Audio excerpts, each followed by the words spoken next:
August meetings. Start of the August meeting for Northern Wisconsin NORML. First thing on the agenda, treasurer's report.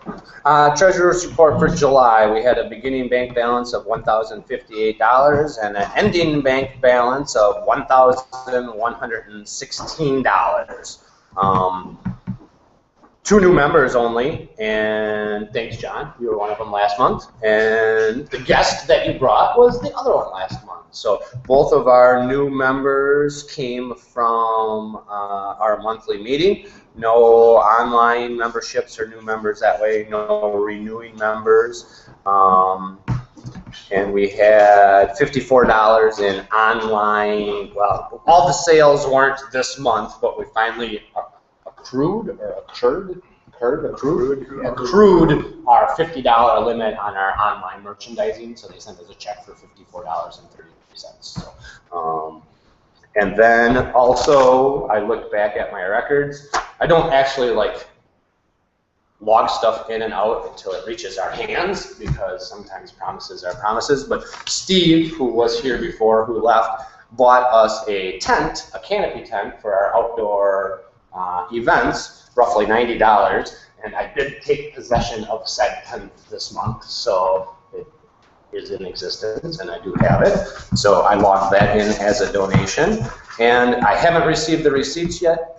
John, who's another one of our board members here, indicated he spent about $1,000 on various print needs for the brochures, some more business cards, and he will hit me up with those receipts, and I will amend the treasurer's report at that time to accurately reflect the exact number of his expenditures. That's it. Okay, sounds good. Anything that's not on the agenda that anybody wants to talk about? Any ideas?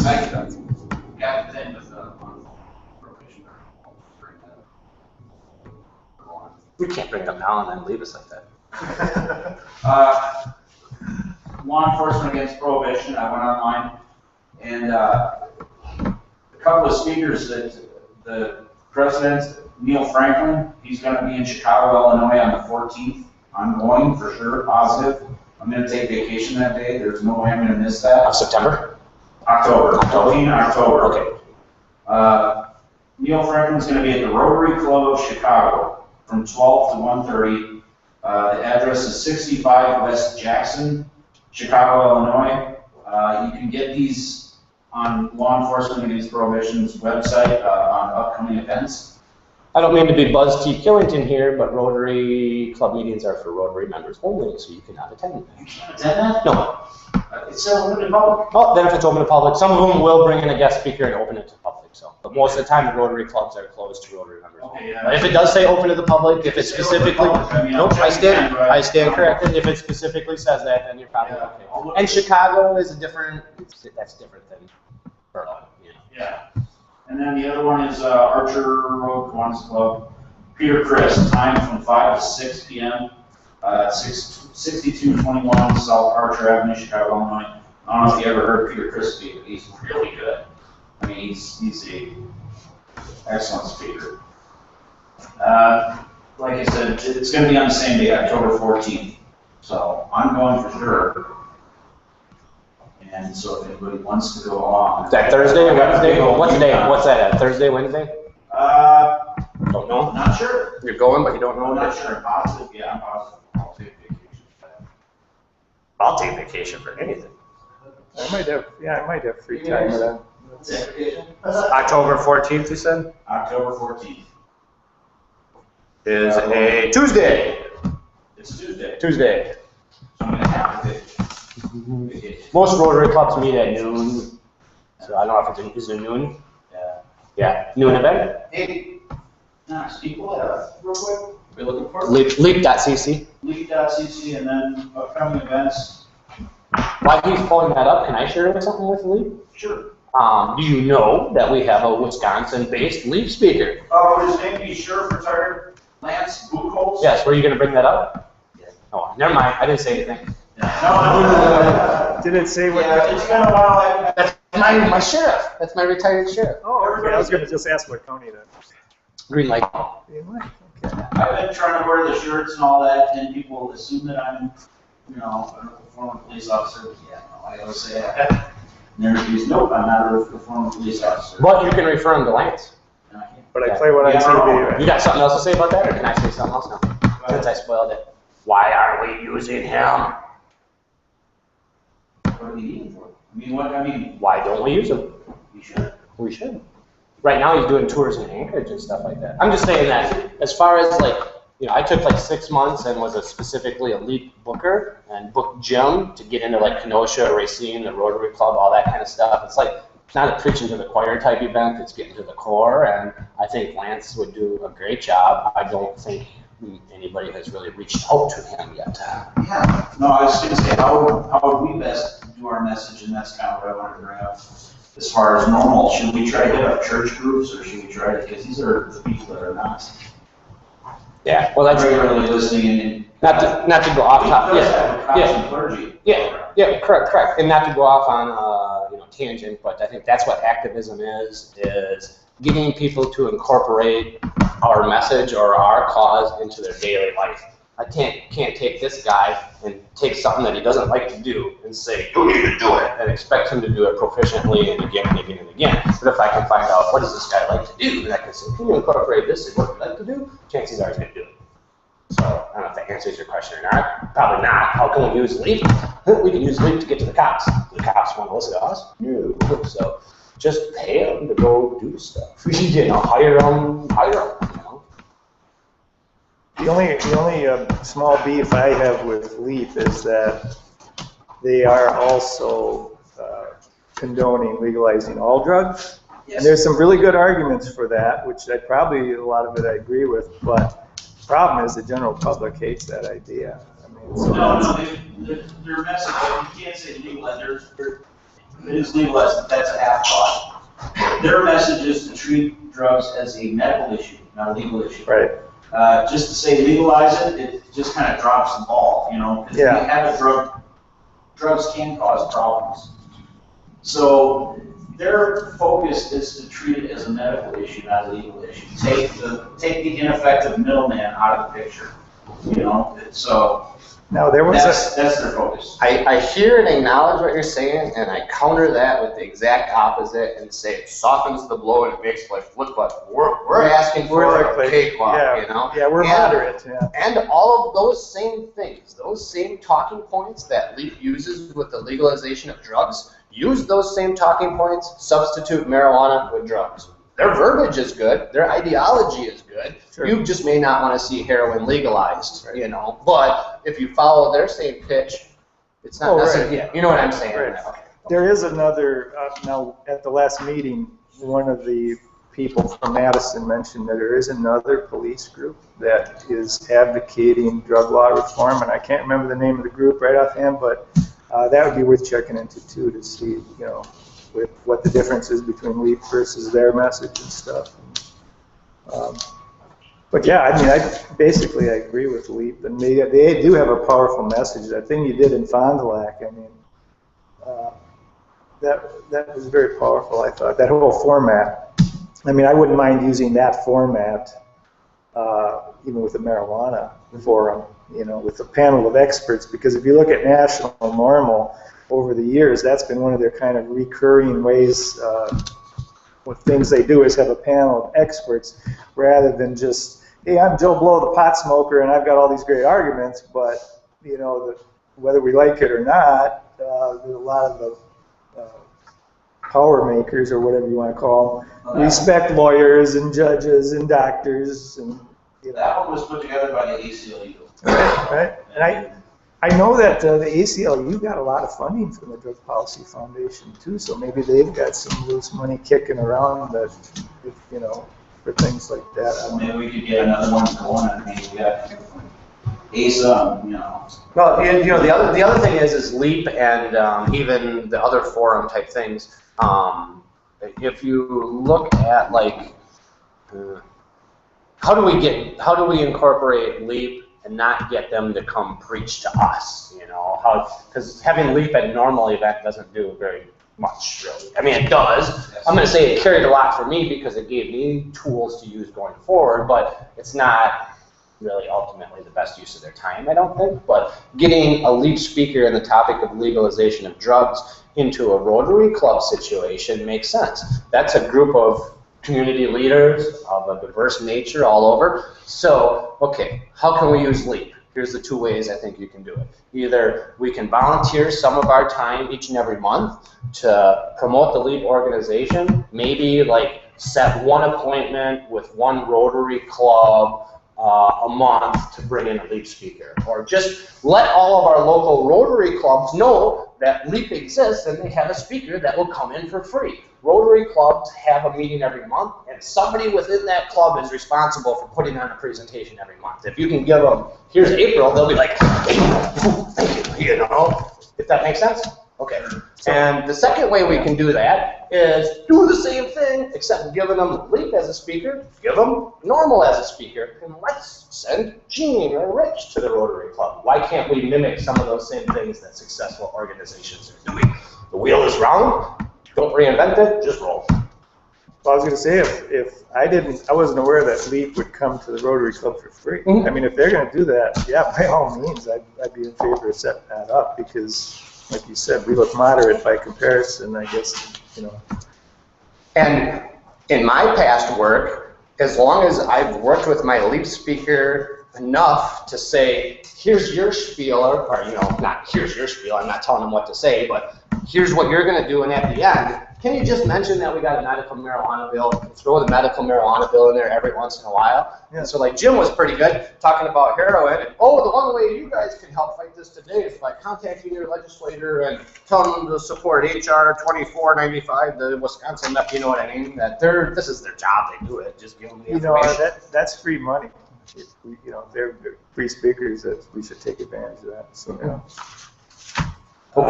Any other ideas, any comments, any thoughts? Might not be on the agenda. Okay, I just wanted to touch. I like that, but we talked about that a little bit ago. Okay. I don't know if you saw that stash case grinder. Oh. I'm going to ask NORML if we can do this or if it's going to be considered paraphernalia. But I'm assuming it's just a grinder, and that's a stash, right? So, cool. Again, if they say, yeah, we could, I think it's a great idea. If they say, no, we probably wouldn't sell anything paraphernalia related. So. The website of the name on the side of the magazine. Gotcha. Yeah, that's their advertising. Gotcha. I can find them things. I'm all for exploring more. They're promoting the magazine. Okay, so gotcha. You probably get this wholesale pretty cheap. You'd think so, yeah. So. All right, well, I'm going to just touch on some statewide news just because it seemed interesting to me. I was looking at the various chapters. We've got, of course, Madison NORML. Their big event coming up is the Harvest Fest, and we are going to be in communication with them where we want to do a booth at the Harvest Fest, and it'd be a real fun event and just kind of make the state more aware that we have a chapter up here and to recruit members. And I think there is probably a lot of people that go down to Harvest Fest that don't know that there is this chapter besides Madison, you know. And then I looked at the Southeastern Wisconsin NORML website. One of their projects had been recently to try and get a voter referendum on the ballot to legalize marijuana in Milwaukee.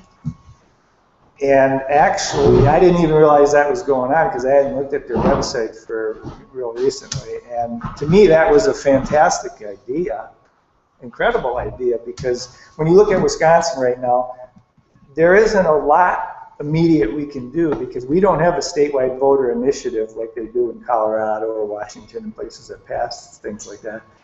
And right now we've got legislature controlled by the Republicans, so there's not a real good chance of passing bills right now, immediately right now.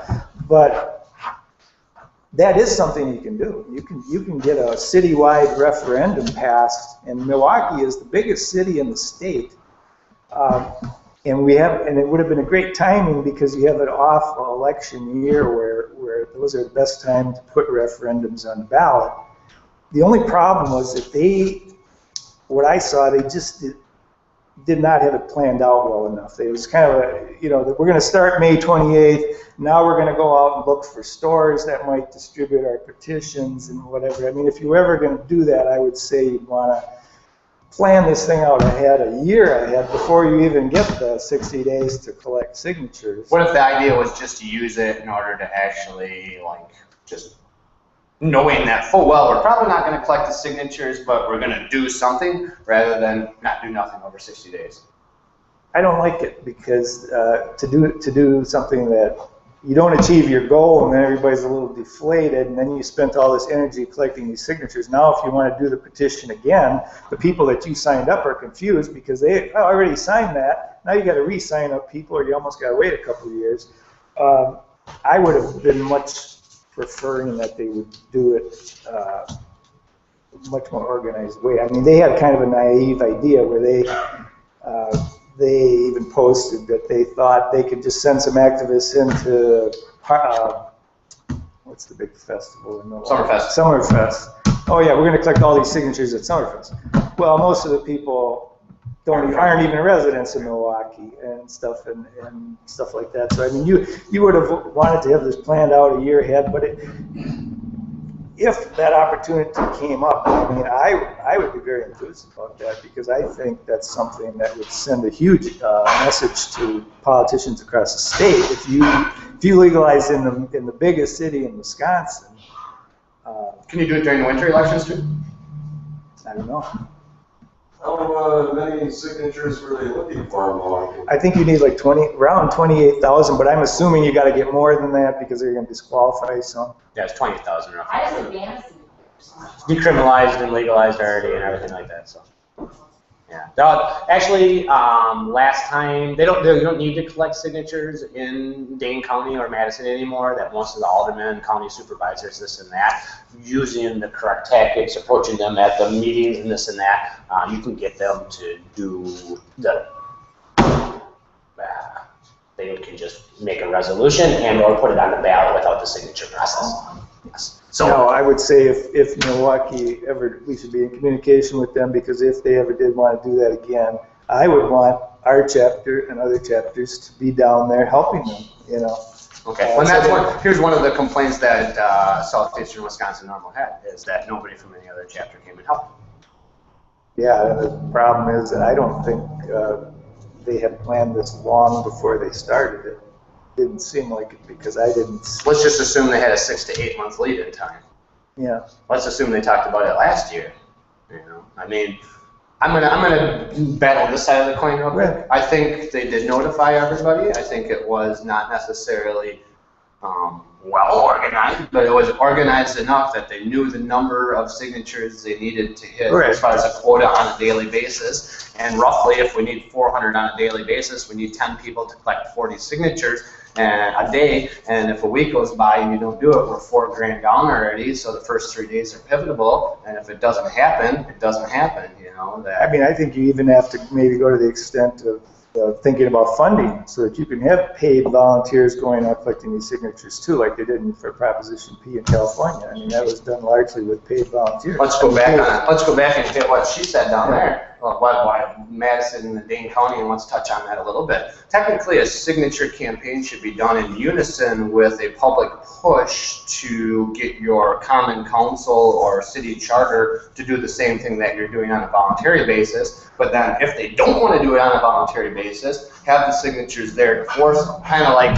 hey, not like, hey, we want you to, you know what I mean? It's like a PR/delicate balancing act is that you go to your community, you see if you got the support there, you talk to your alderman and you kind of ask your alderman some questions. Hey, I'm thinking about doing this referendum, I'm thinking about collecting these signatures. Am I doing this right? Your alderman will be like, you can't do that. You'll be like, well, I think I can according to this state statute here. And now all of a sudden your alderman thinks, shit, somebody knows more than me about, you know what I mean? It's the whole process. collect your signatures, also attend some meetings because you missed over that 60-day period. I don't know how many council meetings were held in Milwaukee, but my guess is 2. Did anybody show up from those council meetings to say, hey, it's giving everybody an update on our signature process, just so everybody else in the corridor heard it, and it's broadcast live on TV. You know, I saw not to rant, but I'm just saying. I saw on their 60-day, once their 60-day period started to collect signatures, during that 60-day period, they were going out looking for stores and businesses that would have a petition. Well, I mean, you should have had that all in place on day 1. You should have had 50 stores lined up that were going to have that petition in their store right then, you know. Yes, which moves us on to our next tactic, which would be if we're going to tackle something on a regional basis, or, you know, as our chapter goes, those little hubs replace your word store with field activists. That's how important field activists are to us in representing our organization. Does that make sense?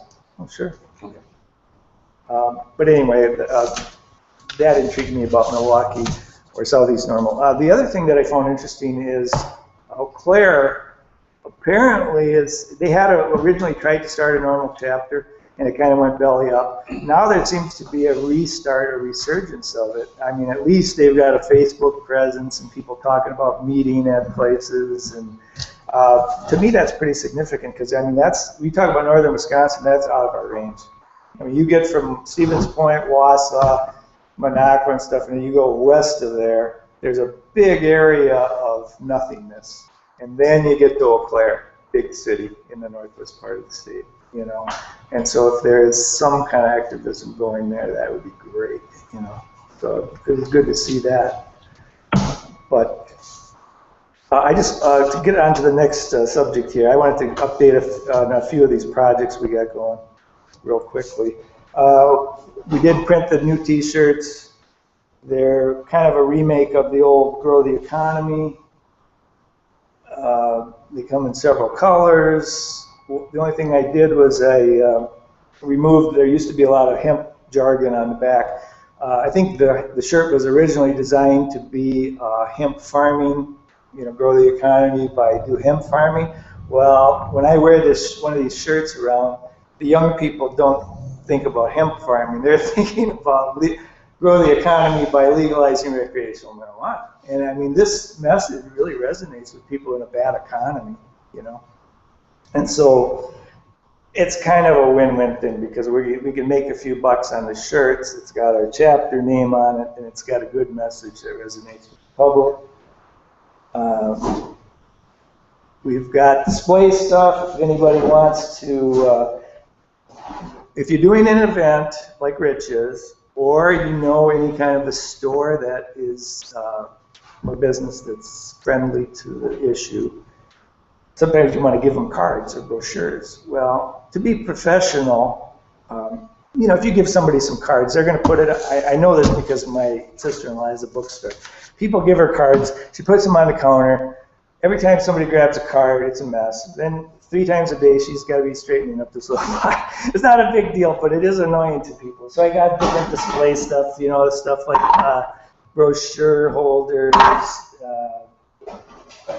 I kind of went out on the limb on this one. I don't know. The premise of this is that you. That's for me. I got a business card for everything I do. If people are even if you want to put 12 of the same, sometimes you want to make sure they see it. People are just walking. People are just walking by. They want to grab something. Trying to get one. This is kind of like the speed, but I wouldn't get a lot of these. This was just something to look at. This is a thing that holds cards and a sign. I've got a few of these things. These are great. The one that Rich, I don't know if I gave Rich one of those. An upright card holder, because our cards are meant to be displayed upright. Right. Yeah. And if you give a business, you know, 50 cards in this thing, it's real nice to put on your counter. You know, and so if you go to a head shop or you go to a hip coffee house or something, anybody that knows business that might want to have cards, I mean, and these, the thing with these plastic things, if you get one, that might be $10. If you get 5 or 10 of them, they're all of a sudden $3.50. The same thing with these things. You can get these things for $1.50. It's really kind of like a giveaway. You can give this to a business and not be too worried about getting this little plastic thing back. So those are the types. Go I was ahead. gonna say, to let you know, the stack of cards you gave me last time, I did go to, the couple of places, the shops here, the one that said it seemed really pumped to give us up is that Eldorados. Eldorados really appreciates anything for NORML. I was like, oh, cool, you know. So that's good to know because there's a couple of Eldorados in my area. Okay. They're sort of a mini chain. Well, the owner there is real receptive to having our stuff out there. So. I don't I know did- what secret was. I was gonna say, I did go to the other head shop up there, Secrets? what's that? Secrets?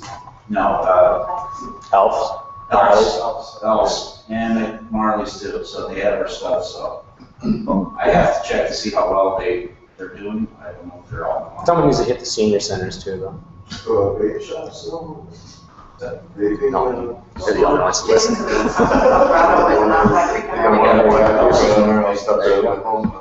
There you go. Yeah. Give you one.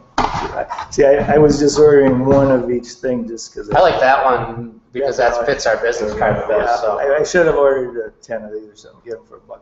But any of this stuff, anybody thinks they have a place for it, by all means, we'll give you some brochures. I don't mean to interject, but I was on a think tank conference call the other night, and we were talking about lots of different stuff, and it was with some peers that were on board of directors for some other NORML chapters, and as the people who know me, and for those of you who don't know me, you know, I come from a sales background and a marketing background, and I firmly believe that that we have a wonderful brand. You know, NORML itself is a great brand. It may not be a household name yet to everybody, but and even amongst the smokers. So do we have to do some work with our brand recognition? Yes, but we have a wonderful brand. We've been around forever, blah, blah, blah. I'm not here to toot the horn. But incorporate, or let me back up a second. Remove the wonderful brand information, we still have something else that we're selling. It's the pot leaf, you know, the marijuana leaf itself, the idea of cannabis and cannabis freedom. And that is a selling point itself. And I think if we marry the two together, you know, NORML as a nonprofit, and I got a shirt with a pot leaf on it, you know, I mean, granted, you can find them in every mall of America, everywhere nowadays, but it's still something special, especially if you are approached by a field activist and or somebody who says they're representing the organization, and you have an interaction with them, because it's easier to give money when somebody's directly asking you. But when you have that interactive relationship with, I don't want to say a client, with a supporter in the field, and you're able to return something to them, they're more likely to give you money. And they're more likely to give you money if it's something that they like. People do like the marijuana leaf stuff. So, you know, in this whole conversation, and it's great that you guys are saying we're going to smoke shops and this and that, but a majority, if not all of us on the call, a dozen or so people, said, yeah, you know, I can't remember the last time I was in a smoke shop and saw a NORML booth. You know, like really saw a NORML booth. And I kind of interjected, well, I've never been to the UP because I got them there all the time, you know. But that would be it. And I took the approach, and I did it with our stuff too. I took our approach of, here's our pins, here's our T-shirts, and here's our membership forms. Now, I know we can't keep track of all this stuff with you because you're a business, you're running your business, and you're probably not going to send us this membership form and this and that. But buy this lot of crap from me today. And just put it in your merchandise. Mark it up, do whatever you want with it, but include our information when it gets purchased. You know, include a free membership with your T-shirt. Staple our thing right on there, and all of a sudden, you know, we had our name, our brand, our awareness, our message, our information in front of somebody. Like everybody who came in that store. Each business what they feel comfortable with. You might start out with, hey, do you want some cards? And then you find out this guy's really enthused about NORML. He will take the brochures. He'll take maybe even the lockbox. Well, that's the salesman in it before you close the deal and you find out how far you can go and all that kind of stuff. But I'm just saying, we were in that think tank discussion, and we said, okay, that's all fine and dandy. Great idea. Just like you had a great idea, just like you had a great idea. Just like everything we talked about on this conversation was great, you know, that we all. how can we start to implement these things? Now, we had talked about this in a conversation earlier, that anybody that is identifying themselves as a field activist, or in effect a field activist like Rich or me or you or anybody who's serious, we should have a set of this stuff for them. They should have some of these with cards, so when they go to someplace, or they should have the brochures, they should have a little bit Instead of of all me carting that box in, we all should have carted a box in, just in case one of us wasn't going to cart the box in. You know? Yeah, I mean, and that gets a little hazy when you start trying to sell stuff like shirts, because you got to make sure people are going to keep them. But this free stuff. Well, and that's why I incorporated it when I did it that way. I basically didn't just give them the stuff. I'm like, pay for my goods. Consider it a donation to NORML, and then put it in your general inventory and mark it up. So we got paid for we got our expenses, plus we got a donation out of it. Same thing with the field activist stuff. If you're just going to send $100 worth of merchandise off to somebody via mail that we've never met, you have to realize that it's either a wash. We're not expecting anything from that $100 worth of merchandise. You know? That's right. So, but I'm going to spill it over into one more comment, because we said, how do we make this successful? You know, because and as we talked about it, there's three. What we do is we talk about things, we identify the three most important things that we talked about, and then we try to implement them. Because us on this think tank are sick of talking about shit. We want to get stuff done, you know? So after we talk about stuff for a while, we pick the most important thing, or the top three things, and then we agree on something that we can take action with amongst us as a group. Okay. The reason I'm so adamant about this is what we agreed to take action on, is some sort of commission-based and or employee and or self-funding entity. How do we get somebody to carry the NORML name 24/7, 365? And we deducted the only way we're going to do that is to hire someone. Well, that's true. And if we can't hire them because we have no money, we have to do it on a commission-based system. Well, the only exception to that, the commission-based system. Because 50% of something is better than 100%. Well, right. In fact, I remember, this is a number of years ago, but I remember seeing a little story, a little blurb in High Times or somewhere about this guy who was the best recruiter for NORML. And what he would go is go to the big rock concerts. And he was aggressive in getting people to sign up, but I think they were charging $25 or whatever a national NORML membership was. But he got $5 a member. Mm-hmm. And they talked about this guy. He had a record of signing over 500 people. Mm-hmm. Well, I mean, he was funding himself by getting that little, which is a good investment, I think. I mean, I don't know, something like that. That doesn't really fit into what we're doing, but it's just an example of. Why doesn't it fit into what we're doing?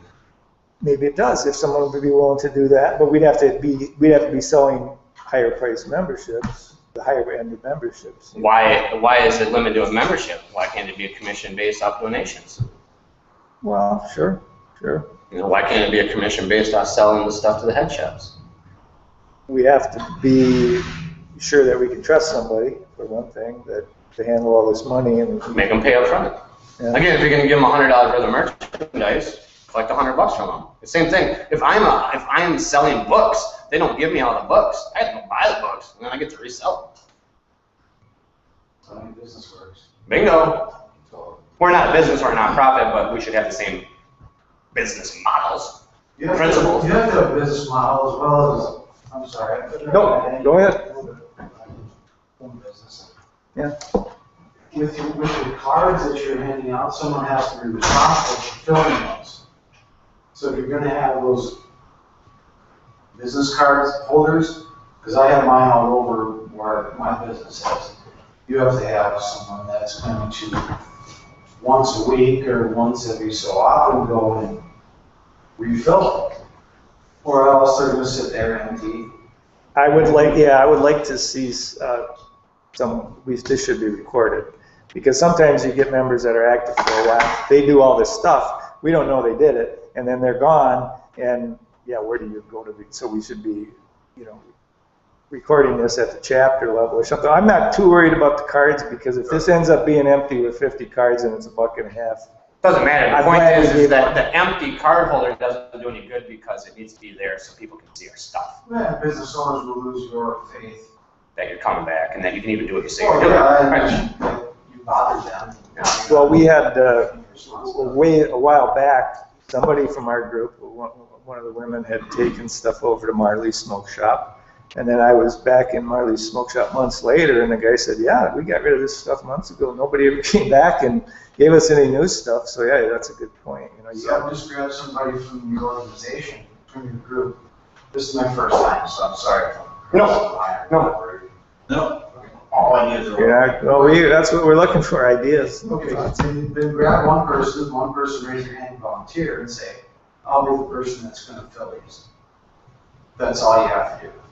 And See, then the one problem with that is that because our group is so widespread, somebody might be putting them up in Rhineland, or somebody might be putting them in Fond du Lac, another guy might be putting them in Stevens Point. So the guy that puts them in that area should be responsible for. Spilling over into what he said, right, spilling over to what he said, and our model going forward is own it locally, report it regionally. That who, like you said, I am not, and I'm never gonna raise my hand to stock the crap in Rhinelander. Because I ain't going there. Right. I've never been there. Right. You know, so, but at the same token, you know, what we're trying to do is develop some sort of model for the field activists to follow, whether it's, you know, hanging flyers, putting crap in head shops, door to door, signature, you know, doing an event. We want to kind of have a template so that the activists don't have to invent the thing out in the field themselves. And like you said, that would be very important. Is use a formal structure. yes. Okay, so Yes. so cutting to the responsibility. cutting to the Yes. chase on this plastic stuff. Does anybody have a problem if I order a few of these things? I think these are great, especially if we're going to do our brochures and order those. Go with those two right there, Okay. unless they got some sort of combo thing. Well, yeah, that's what he's got. That's Okay. what I like the combo thing. Does it hold our cards good too, or no? Yeah, there's a card holder on there. I stuffed all kinds of junk in there. Right, right. No, I got you. So They're both sideways. the only problem is this one, as the cards go, you know, because You gotta put them sideways. on Yeah, that yeah, one. so. Isn't there one that you can I'm put sure in they the probably got other one one? where they have the. This is the little guy that goes that way, but I didn't Gotcha. see one that was a combo that went that way. But anyway, yeah, it'd be Put it nice. in a little piece of Velcro, put it on the front there, put it fit. Gotcha, just to put one up, you mean? Yeah.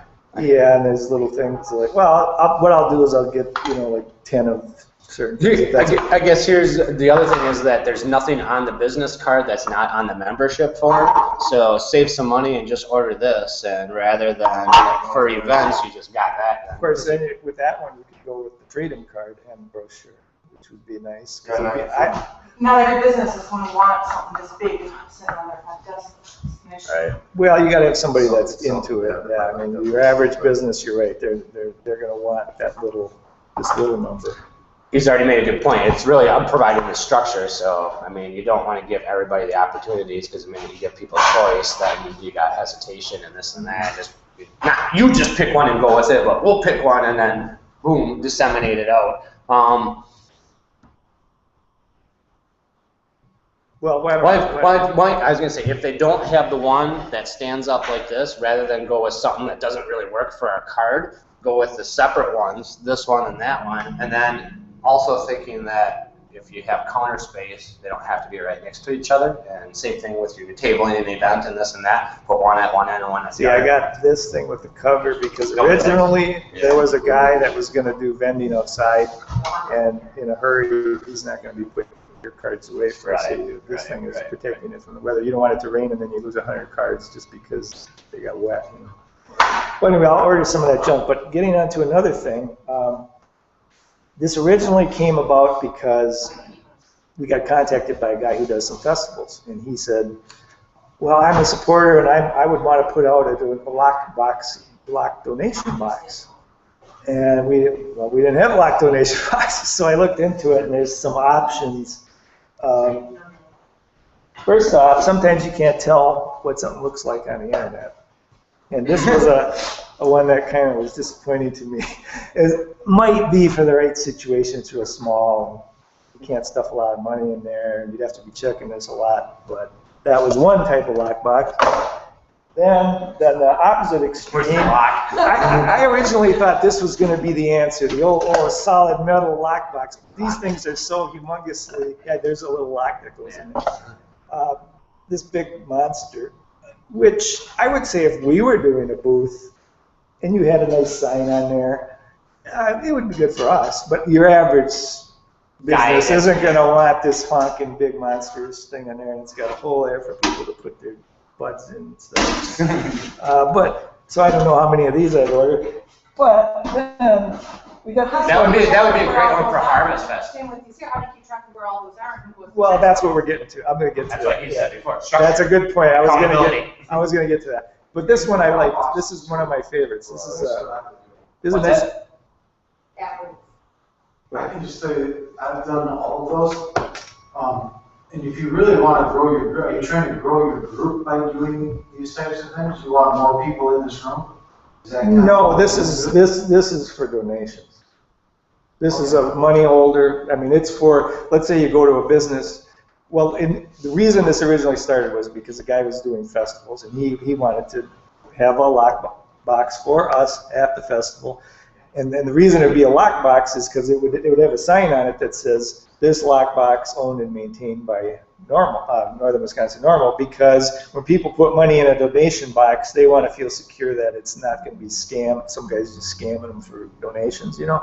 So if it's owned and maintained by us, that helps. More professional than a hat that says donate to NORML. Right, exactly. You need a I lockbox. make drop boxes too.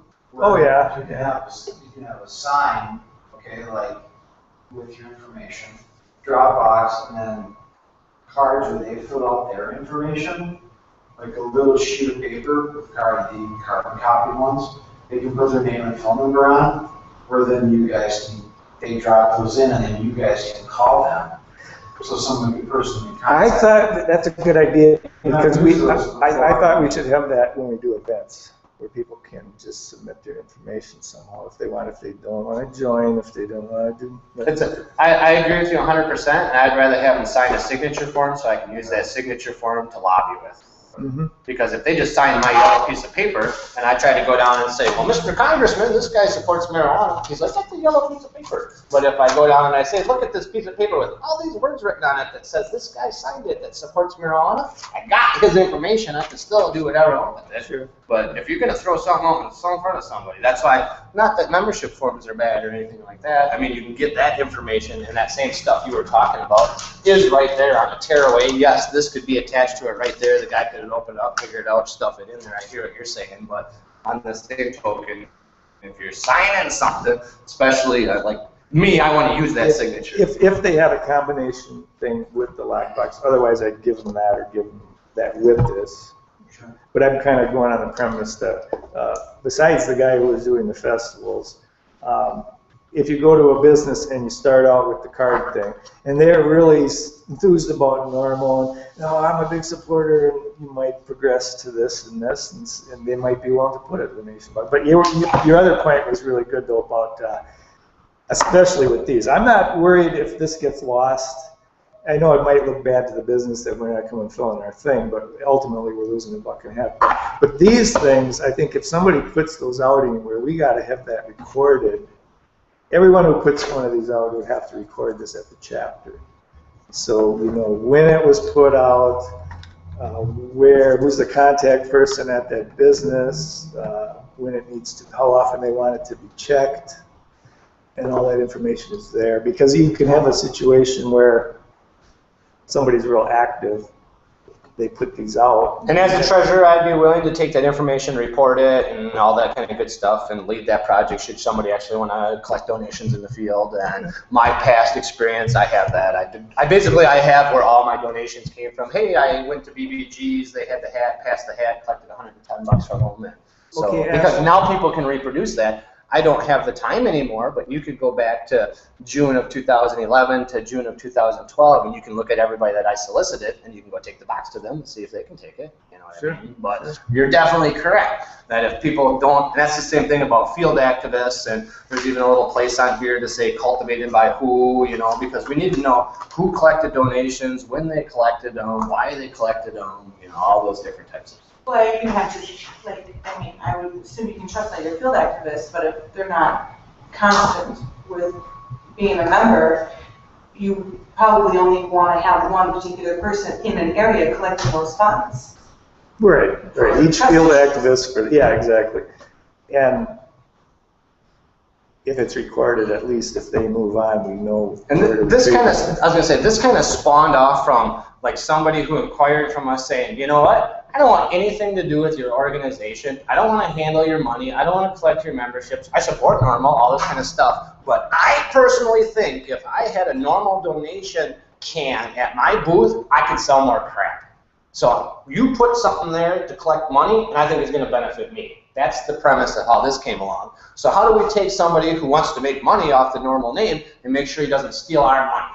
So that's what we came up with. Is that simple enough to explain? Yeah. Okay. Does that make sense? And, you know, actually, I thought that honesty was refreshing, that the guy wasn't just trying to be, oh, I'm totally altruistic, and, you know, he was being honest that by putting this NORML literature at his booth, which would be vending junk at a festival, that might bring more business to him. Remember So how what? remember how I said about I try to find ways for people to incorporate activism in their daily life? I can't make you go to festivals and sell crap unless you're already going to festivals and sell crap. You know what I mean? No offense to you, Mr. Festival guy, you know, but say, so that would be, and he took it upon himself just to say, I'm just doing what I'm doing. If I can help you guys out by throwing your information there, I'll do it. But that's all I'm doing. Okay. And we're probably going to have to chase him down to get the money back and all that kind of stuff. Oh, yeah, he's not going to send it in. We'll have to contact. Right. But to go along with the field activist should have this stuff, it should have brochures, should have cards. Maybe a field activist should have one of these, just so in case that issue comes up. Well, duh, I don't got I don't have one. Maybe one criteria for each field activist, and again, if we're going to pay field activists, maybe there is criteria that you got to do before you get paid. Maybe one of the criteria is you got to have a black box. You know what I mean? That you and if you don't have some center of influence in your community, or you can't find that center of influence in your community to put that black box with our coaching and this and that, not that you're not a field activist that we want, but you're probably not the ideal candidate for that public role as field activist, because you should have one center. Well, why don't we post at least on the website that we have this stuff available, and so the members know that that's an option if they do run across a situation. I have a question for you though. What kind of margin do you get on the product lines? You have the hats, t-shirts, books, and stuff like that? It varies. What is that NORML stuff markup? 100% or? Okay. Can we turn the camera off for a second? Oh, sure.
All this merchandise and stuff. Yeah. But we give them, you know, they go out. Cameras. Notice it didn't work. Camera? Nice. Okay. Good call. Yeah, I've noticed that before. But anyway, my thought would be that yeah, we would like a situation where Rich packs up, goes to the Green Festival, sits there all day with this stuff. He should get a couple $100. So I would say rather than advertise that we have this stuff available, I think advertising that we have a job available is going to get a better result. Well, maybe both. Well, I mean, this obviously, you know, anytime somebody wants to volunteer and do something, we should take them. And on a volunteer basis, I could rip off some pieces of paper and pass it around and say, just write the number of hours you think someone should volunteer, you know, as far as, you know, not a board member, this and that. And everybody's going to have a different number, you know.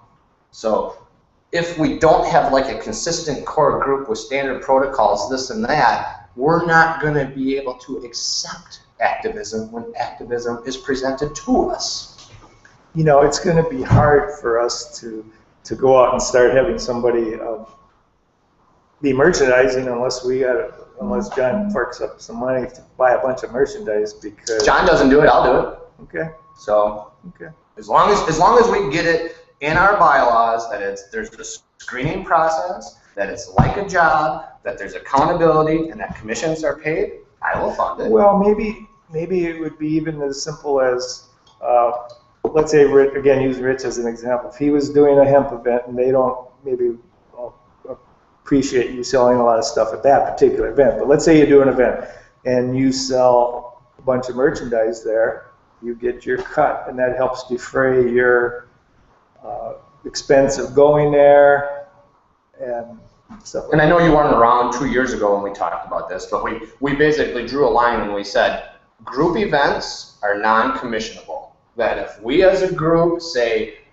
we're going to do an awareness event at Harvest Fest, this and that, there's no commission involved. We're all volunteering our time to do this. Right. But again, if he wants to consistently do a concert every weekend and go table, he's a sole proprietor. He can buy our merchandise from us and sell it for whatever he wants. If we want to build there's two ways to do it. We can build our markup right away, sell it, let him go do whatever he wants as a sole proprietor, and or we can run it like a business, front him his goods, and have him bring the cash back to us, deposit it in the account, and give him a check. I think that's more like we'd want to do. Because, Correct. Yeah. Correct. Yeah. Now we have lots of accountability, and I mean we had 8 activists on the payroll at one time, you know. So we met resistance in the program. I was leading the program. We had people relocate that were in the program, and so then we just dissolved the program. So but it was very successful. We would need at least 100% markup on something so that would leave enough room for somebody to take half of that. I go by to start things out, I still go by like the philosophy of 50% of something is better than 100% of nothing. Right. So whatever it needs to be in order to get the program going, I'm okay with spending it. Okay. Well, I personally can start looking into some extra merchandise we can get. That was the hard part, is in the past we talked about what could be our plethora of merchandise, and what we narrowed it down to was this stuff. You don't need to look at anything. We got it all, buddy. It's right there. That's our merchandise. Shirts and pins. You know, we already can get them. They're already stocked. We already know what our cost is. The markup, we just said, is the markup acceptable? Why are you reinventing the wheel again? Bracelets. Whatever, all that crap, you know? Well, I mean, all this stuff is good, but I mean, a guy at a booth, how much of this stuff is he going to sell? Is he going to sell enough to generate enough money? Not everybody's going to do a booth either, but yeah, Well, I hear whatever. what you're saying, yeah. So what we basically said, the commission, now again, you weren't here, but I apologize. The commission activist was this, that 50% commission off this stuff that you get. Oh, okay. You know, so here's our stuff, go and sell it and take 50%. Yeah. Are you guys actively doing eBay? No, we tried eBay for a little while because our trinkets were so small, like the $5 membership didn't make sense to sell on eBay. The problem with eBay is everything that doesn't sell, you get hit up with a fee. Yeah, yeah, That's no. why it's at Amazon, you can keep it on there literally forever. Yeah. And as long as you have somebody that's willing to go down to the post office, Yeah. start the markup. Yeah, it would be the individual who's selling it should go down to the post office. Anybody can pick up that project and do Yeah, it. so if you're looking for money to reappropriate around your local, Part of it wasn't necessarily the money, part of it was to spur the activism. That, just like I said, I mean, right now I have a successful business that I can just donate 25% of my profits to NORML, and you guys will have more money than what you're raising right now, you know. I'm just saying, it depends what you want with money now. If you were looking at something like radio ads or, well, billboard is very expensive, but something like that, I mean, you could raise some money nationwide, it doesn't make any difference. Correct. No, correct. And I mean, that's why we even debated ditching the Northern Wisconsin off our logo and just selling it as a NORML logo so that we're not just selling regionally, because money is money. You're absolutely correct. That guy on that Amazon account, maybe we would retool him or her to run our corporate Amazon account through Northern Wisconsin NORML. Again, that could be just a sheer activism thing. I'll volunteer to run your Amazon.store. You know, okay, I'll do that, and you can have all your profits, this and that. And we've talked about that forever. Does anybody want that project? Please step forward now. We have no takers. So the next thing would be, does anybody want 50% commission off selling off an Amazon store? Does anybody want that project? Do we have any takers? I will do it. Is anybody going to be opposed to me taking 50% commissions off the Amazon store? If now, speak up. Okay, there you go. Project's mine. You know, simple as that. Does anybody else want it? Because I don't want it, really. So, I'm just, you know what I'm saying? I'm not trying to be a negative Nanny here or anything like that, but. Online and stuff. I mean, what are the products we're selling? Yeah, well, that would just be it, is that you can sell anything, because you can just have an Amazon.store. All you got to do is say, click this link and buy all of your crap that you buy from the world from Amazon so NORML can get a commission off it. I already have it in place. It's already in place.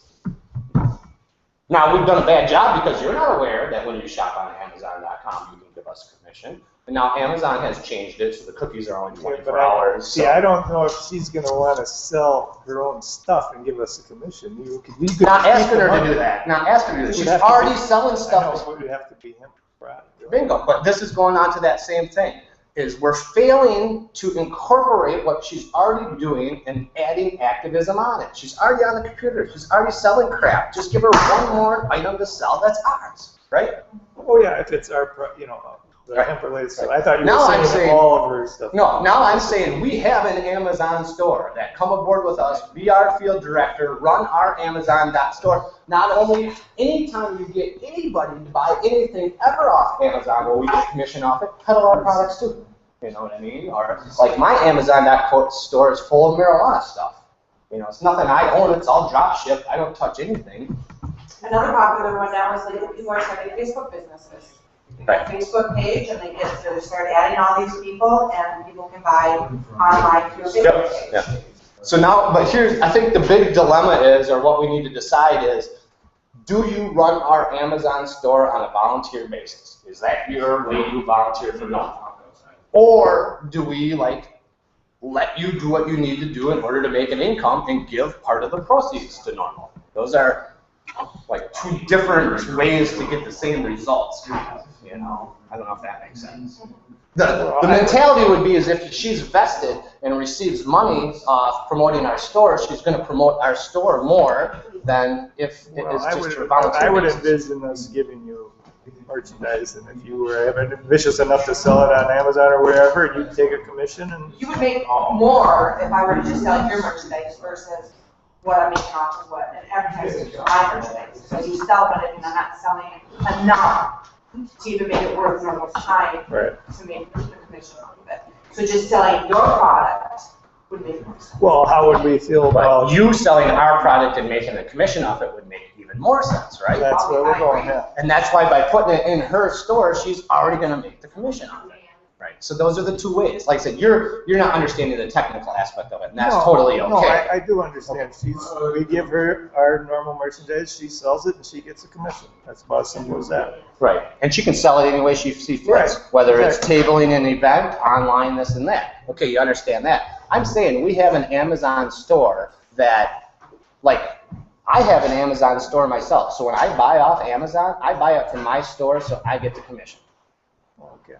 And that doesn't have anything to do with NORML. If I'm buying fish supplies or Twinkies or whatever, I buy it from Amazon.com, so I get a commission off it. Mm-hmm. And it might be well worth for somebody already having an existing Amazon store to use the product line, because you can advertise on the Facebook page through NORML, go right to their store, and they have other products on there. Somebody might want to buy that. So just widens the customer base a little bit. Mm-hmm. And I mean, that's the idea. You know, I hear exactly what you're saying, and that's the ideology. Is do you Amazon is a little bit tricky now because of the 24-hour cookies and the way you capture them and this and that. It isn't like the moneymaker that it used to be. But does everybody understand what I'm saying by an Amazon store? You know, so it's basically an online store. If you buy any goods from Amazon, even if they're non-marijuana related, if you buy it through our normal store, we make the commission off it. What other kinds of social media do you have locally? You have the Facebook page, right? Yep. Facebook, Plus, Twitter. Oh, you do? We have our own website, Yeah. which is run by Green Web Designs. It's posted it to. We had 3,000 likes or so, give or take. What about well, Twitter is going to be nationwide. You're going to pick up just about everyone under the sun now. Well, keep in mind, we are an organization that is a chapter of an already existing national organization. Somebody wants to get national normal stuff. They're going to normal. It shows another They really branch of support, and like they support each other, and then somebody sees, okay, all right, I'm already in this movement, or I'm interested in, oh, look at that, there's somebody locally here. Just remember though, like as a local regional chapter, if I have 5,000 likes in Louisville, Kentucky, and 200 where I live, how many of you are going to help me actually change the laws where I live? None. They're in Louisville, Kentucky. They have to be here. We are a local chapter. We are a branch of a national organization on national chain. Keep that in mind. We do want to spread out our region. And it'd be great to go a little bit into Michigan, a little bit into Illinois, but I don't really think we're going to be getting Florida and Texas and some guy going, I've got to own a normal thing from every region. I'm the only Twitter get Wisconsin residents by doing the search and then just like a whole bunch of the I do pretty well on like Twitter and Google Plus, Facebook, but I use it anyway. But yeah, and I guess put it this way: and I do SEO, all that kind of stuff too. So at our top of our performance, I mean, we've probably had maybe 300,000-400,000 unique views, 10,000 unique views a month, this and that. So as far as social media presence and this and that, as a regional chapter goes, we're doing better than the Libertarian Party. So. You're talking like Facebook, like I've been doing Twitter for like a year and a half or so. Sure. And I got like 23,000 following. I got almost 4 million stuff on Google. Excuse me. So if you need any help doing any of those platforms at all, I can do that. I'm not even a member yet at all, but I can pretty much, if somebody doesn't know what they're doing, to get what they want out of it.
We're all on the same page for drug legalization, so I tried to see what locally is going on there.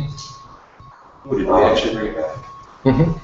Now, can I cut to chase on Yes. this? Should we get enough for field activists? How much was it?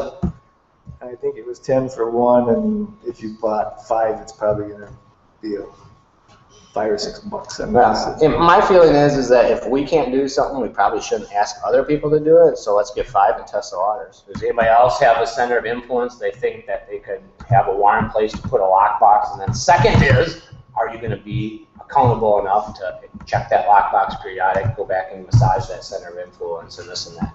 If so, raise your hand now. If not, that's okay too. But I think if we get them for the next meeting, Get 10 of them then. yeah, and then we've got time to at least canvas. I'm thinking if we hit Elks, Marley's, maybe Munchies, and Eldorados, and maybe one other place. And well, you're the applicant guy, but I mean, right. Places where we want to go to test the water. Should we do it? Should we get a standard letter written up that explains this, so that we can give the business owner to? I'd like that idea.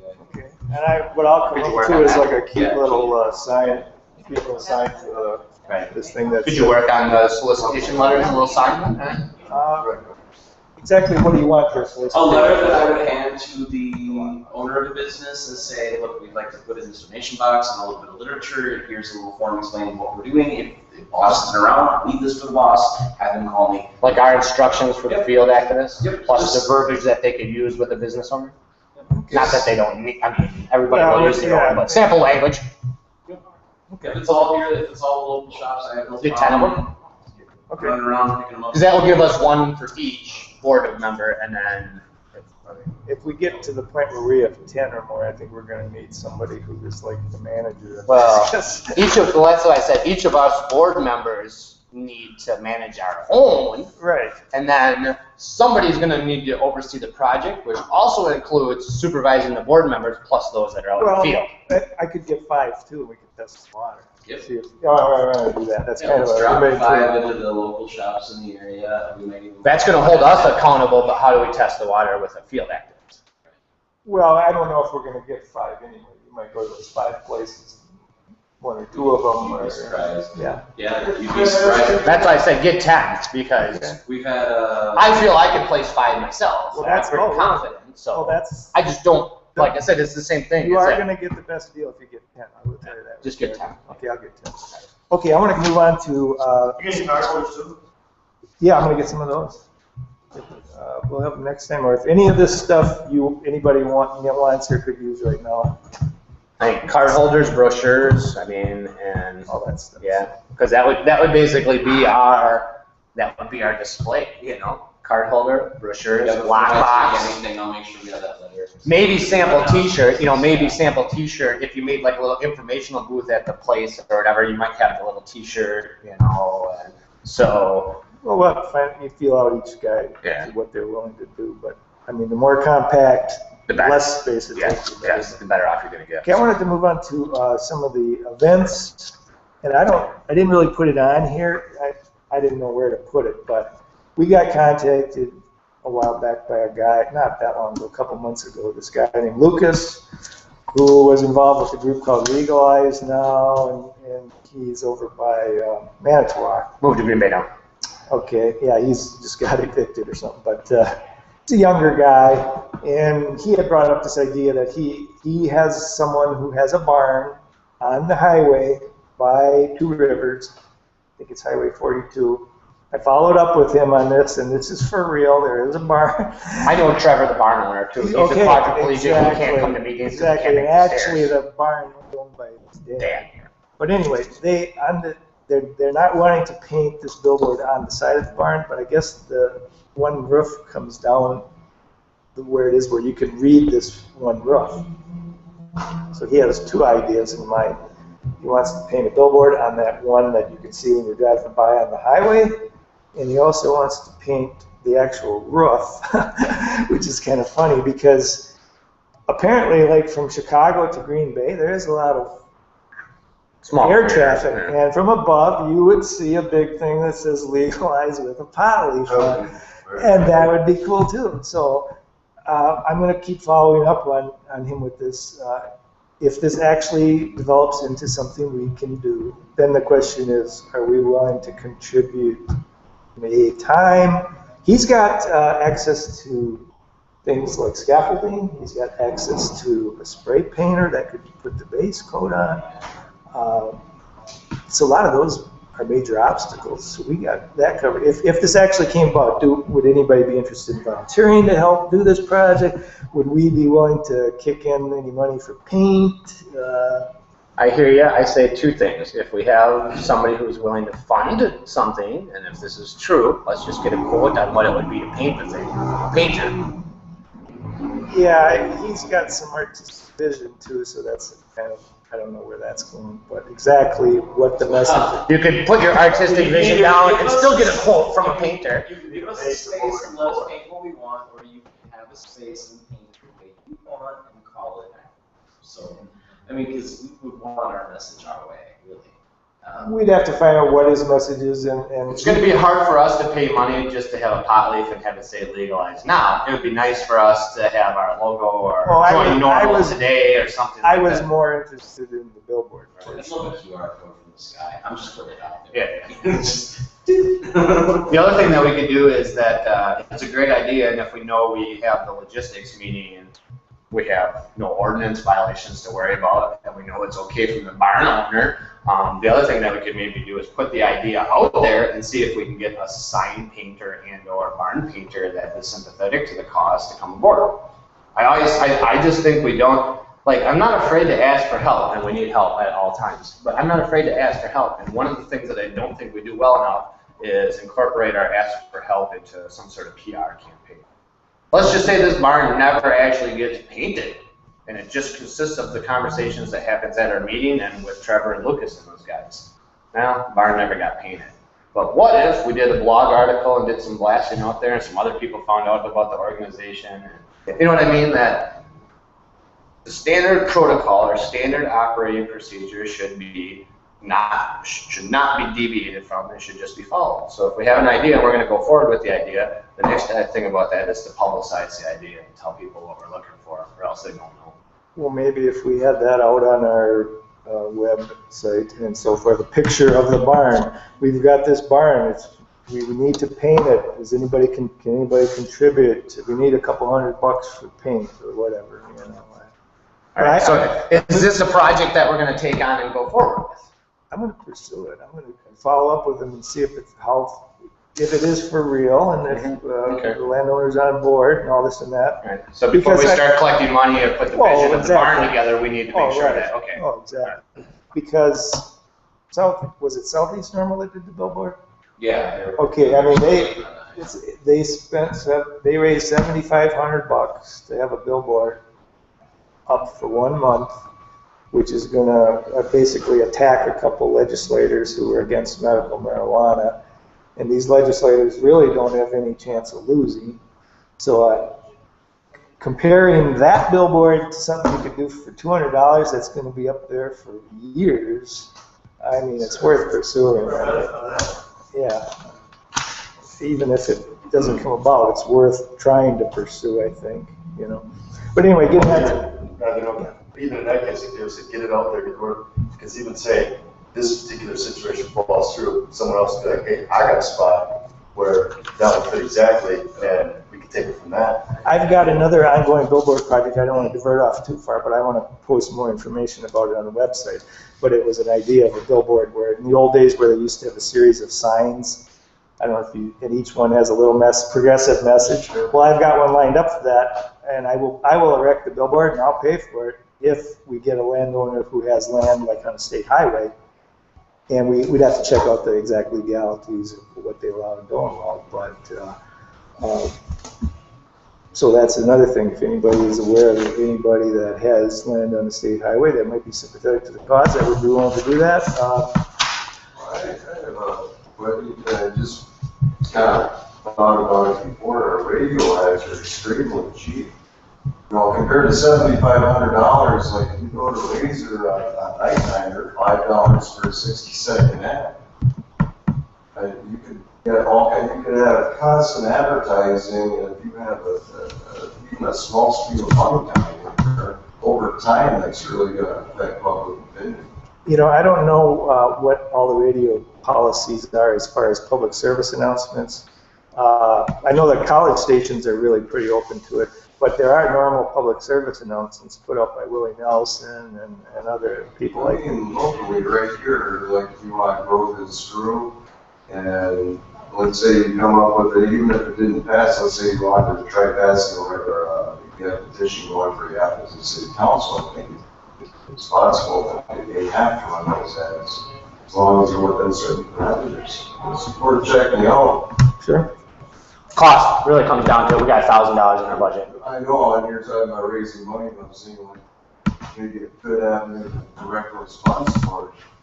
That might increase the size of the screw, might get a bigger meeting space. It'd be good if you could direct that ad to a specific issue that we're addressing or something, you know, instead of just a random Exactly. pro marijuana. That's why I'm saying like a resolution, even if you knew it wasn't gonna pass or something, just the idea that it keeps it in people's minds, they're gonna hear it for so long every day when they're going to and from work or at work or. It really comes down to budget. It's a great idea, and all these things are great ideas, but we don't have the money to implement. It's on some, as I said, on some of these stations, it's a very low amount of money and they will even produce it for you.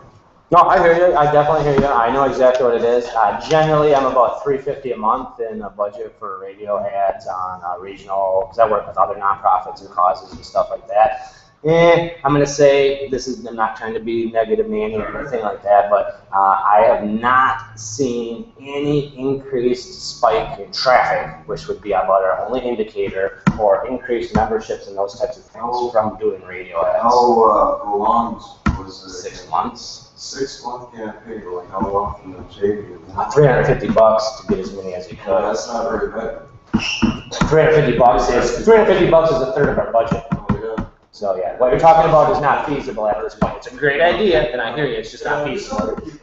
Nope, definitely. Unless we threw that idea by John and it was one of the 10 ideas you threw by him that he loved that idea and he wanted to pay for it. So that would be the same thing as if we got $10,000 every quarter, maybe 3 of that should be directed towards direct marketing, 3 towards merchandise, and 3 towards paying commissions in order to get shit out in the field, you know. So then definitely you're talking about it, but we had contributions of, thank you by the way, $70 last month. Yeah, not much. No, so again, great idea, and I got a whole briefcase full of great ideas here too. Cut the check and I'll get these great ideas to fruition. Yeah. Just saying, or dedicate the 70 hours a week that's needed in order to do it. We spend a lot of our time trying to figure out how to raise money. Yeah. And that's why I'm beating. On the ground to actually stop. That's why I asked again, is anybody going to have a problem with us starting paying commissions to get stuff done? And if you do, you need to speak up now. And if you want to get on the payroll, you need to start working now. That's what it comes down to. Well, I'm going to get myself more involved before I have to start volunteering for stuff, so. No, I hear you. No, I'm just saying that. This is on the same Thursday every month, right? Actually, we haven't talked about this, and I don't know. Okay, so hold on. We'll answer that question in a second. Yeah. I work a real weird schedule, so sometimes it's hard for me. We might have a solution for you. I'm going to whiz through the rest of some of these possible events that we had, only because we had talked about these before. One of our activists, John, who's not here, had brought up the idea of doing an event at the Taj Mahal, and my mother, that for various reasons isn't going to happen right now. And he had also talked about doing something at the Minocqua Library, so I don't know if that is going to happen. But he did do a booth of some kind, I believe, at the Rhinelander heavy metal concert, which just happened recently. And I don't know exactly what happened there, but this was a heavy metal concert. This isn't like Guns N' Roses. This is, you know. Is that right, Rhinelander? Yeah, outside Rhinelander. Yeah, Kurt and those guys played at it. Oh, I just remember meeting first meeting. Yeah, and he was going to be at that metal concert. But he Kurt originally Krasinski and all those guys played at it. and I guess it gets a couple thousand people show up to this thing out in the woods by Rhinelander, and he was going to either do a booth, but they haven't contacted us, I think. We just, one of the ladies who attends the And encouraged us to do a festival and lives booth. there, yeah. Yeah, she because comes down. John lives by Rhinelander, he went out there and did some kind of pamphleting. Again, it's one of those things that, going back to our motto, own it locally, report it regionally. And that's the same thing I told John, is like, you shouldn't be mad at me for not coming to help you do the Rhinelander event. You should be mad at me for not doing the event or mimicking what you did locally. That's what you should be mad at me for. If you're gonna be upset that I'm not doing activism, it shouldn't be that I didn't drive 5 hours to help you do your event. It should be that there was an event right in your backyard, Jay, and you didn't do what you're supposed to do. Well, to get into, I should comment on that too, because he had an idea where he was going to go to the Hodag Country Festival up in Rhinelander, and they wouldn't let him do a booth, but he wanted to go out there with activists and hand out pamphlets. Well, part of the problem was that I think there's a lot of people that don't like going in a crowd handing out pamphlets. It's just like they feel like they're annoying people. And so I'm not sure that is necessarily the best approach personally, to go down the street handing pamphlets to people or going to an event handing pamphlets. I mean, it depends. Yeah, some people are very, you hand them a pamphlet at a certain event, but I mean at the Hodag Country Fest. Anyway, he had ideas that he was going to hand out a couple thousand, and it turned out he handed out like 300. Not many activists showed up. Some people said they would, and they didn't. And well, I pulled the meeting minutes, and we took a vote on it, and we said we're not doing it as a group, and none of us as board of directors, nor anybody at that meeting, said they would attend. So that's why we do this crap. That's why it is recorded. That's why we vote on stuff. So later when somebody says, this doesn't work, you said this, that, I'll say, let's check the meeting minutes. We tried to get a booth there. We couldn't. We asked who wanted to volunteer. None of us at the meeting said yes, and we said we would put out a general call for volunteerism. Well, I guess via that general call, he thought he had 4 or 5 people that were going to help him, and maybe one person showed up. So okay, but that's why we do stuff and put it on record and right. vote. And like I said, that goes back to field activists versus doing something as a group. If we're going to do something as a group, and that goes back to the commission activists versus volunteerism. If we're going to do something as a group, it should be volunteer basis, and we should do what we say, and we should rely on each other. If it's going to be commission activists, you're on your own because you're getting paid. And don't complain because you're getting paid. To go along with this doing booths, I mean, as a field activist, I would like to see it where each field activist has the makings of a booth. So the stuff like that Rich has, that whole display, I think the field activists should have that, so that I'm all for a field activist having their own that they've made, that we've gone over, or helped them, or supplied things, or not supplied things. That doesn't sound like a bad idea. It's just, look how long it took us to get the full setup that we have just for ourselves. And you'll hear other organizations down at Harvest Fest go, they're there, and we look at it, we kind of go, there's so much more we wanted to do, we can go further with this. And it just, it's expensive. It's very expensive to have the booth, the money, and then storing it in other people's houses, the stewardship of who's in control of it, who actually owns it. I'd love an activist who says, I want to be a field guy, I want to buy $300 worth of your shirt, it's going to hang out with me, I got my booth set up, how's this look? We take a look at it, we go, looks good to us, got our seal of approval, go be normal, have fun. So whatever you can, get out that and make sure a membership form goes with every statute. That's it, that's all we ask. I see what you're saying, it would be great, but I think there's multiple ways to go about it. The one's going to cost us a lot of money too is, let's get well, like say those cardboard images he has with all the stuff on it. Yeah, that was I mean, simple. I don't see why that would cost much. I mean, No, that doesn't cost much at all. That's simple, like high school product. Honestly, we could take something similar. We could take a Photoshop of everything Rich has, run down to Kinko's and have it printed up high gloss and just stick it on. there you go. No, We the guy could has make a, it. the You guy has can a afford it, cheap. But the thing is, carrying it around, and it still costs money. You're looking at the print, and you're looking at having somebody who has to take care of it. If anything's damaged, we gotta fix it. If it doesn't look right, all of a sudden we've got somebody running around the booth that looks like shambles and going, Even, let's just say, let's say even you just scaled it down to nothing fancy, just our banner with a big pot leaf on it, because the pot leaf draws attention, and the information that we have printed already. The majority of the expense is still in the merchandise that they're going to table at the event, which is the income opportunity. So, if we don't have stuff for people to sell, no one's going to sell it, first and foremost. And then, again, it comes down into that. How are we going to handle merchandise and commissions to people? You know, are we going to front it to them and then have them give us everything back? Is it going to be a situation where everything goes in that lockbox? They turn the lockbox over to us. We open it in front of them, count it, cut them a check. Those are all protocols that need to be worked out. You know, Or are we sending vested members to go with them? Right. For us to have somebody who's there 12 hours just going, this is my box.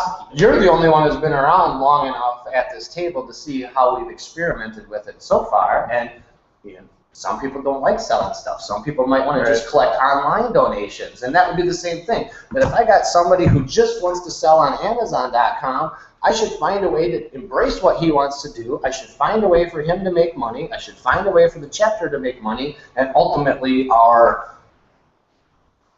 message, whatever you want to say, is being carried on, you know, so. Well, I would like to see that if we have a field activist who, maybe they only want to do one booth a year on a volunteer basis, and they're part of the state, they want to go to a Bluegrass Fest or whatever, that we give them the stuff enough for them to have on hand to do a booth, you know, and even if it's not a for-profit This person enterprise. is perfectly feasible and readily available. We just need the guy who wants the booth. Like, that's our problem. We've got all that stuff. We've got rich ads that we could, at any moment, if you had a festival, you come up with the money, you pay for the booth, you've got it all pre-planned out, or you come to us to a meeting and you say, hey, there's an event coming up in a month, I want to do it, I've already checked with how much it's going to cost, here's all I need. You submit to the board for approval what you want to do at the festival and what you need from us. We can then, as a board, go, you know what, here's a $200 check as well, and here's all the stuff, and here you go, and we'll see you back in a week, let us know how it goes, or meet up with somebody, we can do that. Well, maybe that's what we need to be. Maybe that's what, when someone, because I've seen a lot of people sign up on the website as listing them as field activists, and they're not doing anything. So maybe we need to, when they sign up as a field activist, maybe we need to thoroughly explain that to them, that we've got all this stuff. If you want to do your own booth somewhere, at least recent attendance to current meetings, you know, there should be some guidelines for a person who's going to be trusted, somebody who pays their dues. Right, I mean, I'm not just saying randomly anybody who says they want to do it. I'm saying like the people who are probably board members or like the rest. Here's the problem, that You still need that guy. all those people that you see on that list as field activists, I'm trying not to be negative here or anything like that, but how can you expect them to do this every single day or 5 times a week, or how can you expect them? If you want it to happen a lot. I'm saying if they just want to do one event. So just if they just, even if they just want to be a local contact in their community, and like, again, that's why when somebody like that is contacting us, I try to take out like some individuality and again try to figure out, okay, you know, where and how can this be some sort of symbiotic relationship with us? You know, do you just want to be a due paying member, or do you want to be active? And if so, what do you want to be active at? And like some of those field activists, again, you know, may only watch the town hall meetings when they come to their town, when the politicians come to their town, and at least they're there asking the marijuana question. So. Now, does that meet the definition of a field activist or not? I don't know. But there's somebody who are repeatedly doing tasks for us in the organization, if that makes sense. Sure. So, see, I mean, up to this point, we haven't had that option of giving people much merchandise to sell. Bingo. And as I say, we did kind of, I had that commission activist thing where when somebody would buy $100 worth of merchandise from me, I would give it to them and let them go crazy on that. The biggest one was the carny worker. I made him pay up front because we would never see it in the end. Versus the guy who was very trustworthy, collect checks and documented everything, I'd just front him what he needed. And at the end of the month, he'd bring stuff back. He'd be like, here's all your checks, here's all your memberships. I'd count them up. I'd be like, okay, you know, here's your 50% commission, here's your check. Thank you very much, you know. So, now, speaking of, we, you know, there's a lot of fairs going on now. What's wrong with getting a booth in there? Are we allowed to get a booth in there? Yeah. We would love anybody to do a booth county like fair that. booth. I think I passed the county fair. You have to check each. Every case. county is different. They go before a board of directors. Some deadlines have passed. Most county fair deadlines are in March. Yes, there is a fee. It's not a small fee. Most of them do require insurance. It's not a big deal. We do have an insurance waiver. Most county fairs are having at the same weekend. So for us to say, let's do the county fairs, for us to say, let's do the county fairs in northern Wisconsin, you can't, because 13 of them go on at the same time. So very, very, very viable. Again, that would be one of those things. If we do it as a group, we can certainly tackle it on. I'm glad you mentioned it. Personally, I think that is a very good PR thing. It's good for something easy to do. Most booths at the county fair can be unmanned, you know, but I can't get to Eau Claire. Well, not only that, people that go to county fairs, they're more the type of people that are supporting the communities, supporting Their local local culture, and all that other stuff. So. Yeah.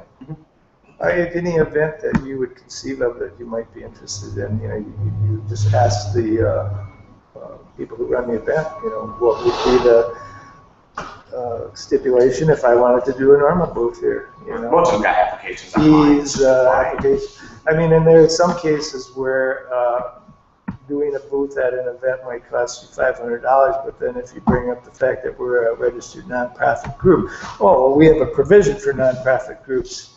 They're only $80 or something, so it's good to bring that up.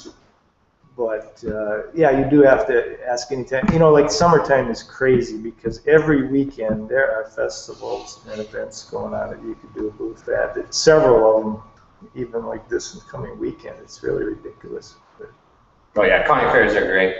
But as a local field activist, that would be one thing that we would put on our spreadsheet of like ideas for activism of things that you might like to do or want to do or could do. That would be one, is sponsor a NORML booth at your county fair.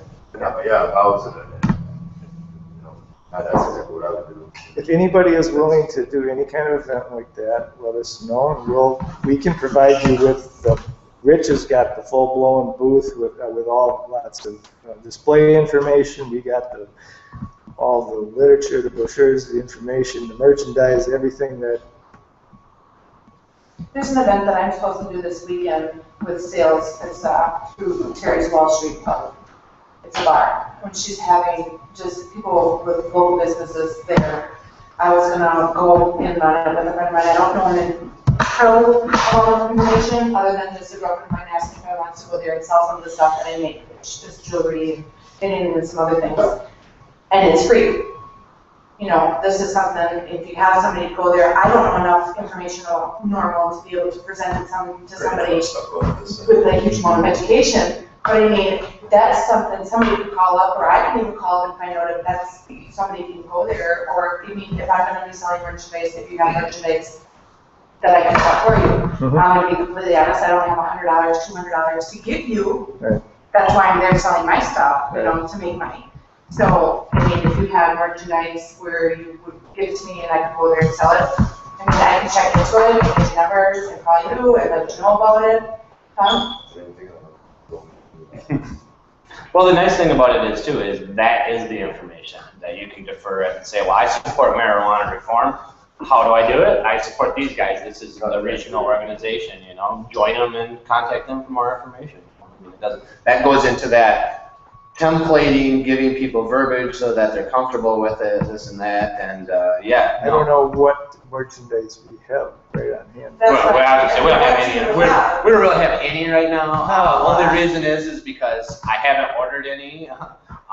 We're doing kind of a switch and some delegated responsibilities, but to be perfectly honest, I haven't received my order from National NORML. So, I mean, is this the extent, these t-shirts that you have, is that the extent to? We wouldn't do here's the hard thing. We wouldn't do t-shirts because at least field activists are hard with t-shirts. I know it's easy to sell a t-shirt, but it's hard for you to carry around boxes of t-shirts with every size, color, and this and that. So again, we experimented both ways. This would be, like as far as selling stuff, what are you selling? You're selling reform. That if you need to give somebody a token of appreciation, a gift or something for their donation, great. But when I teach people, the first thing is, hi, I'm Jay with NORML and support whatever. Give me money. I'm using different terms than that. But, oh, you can't give me money today?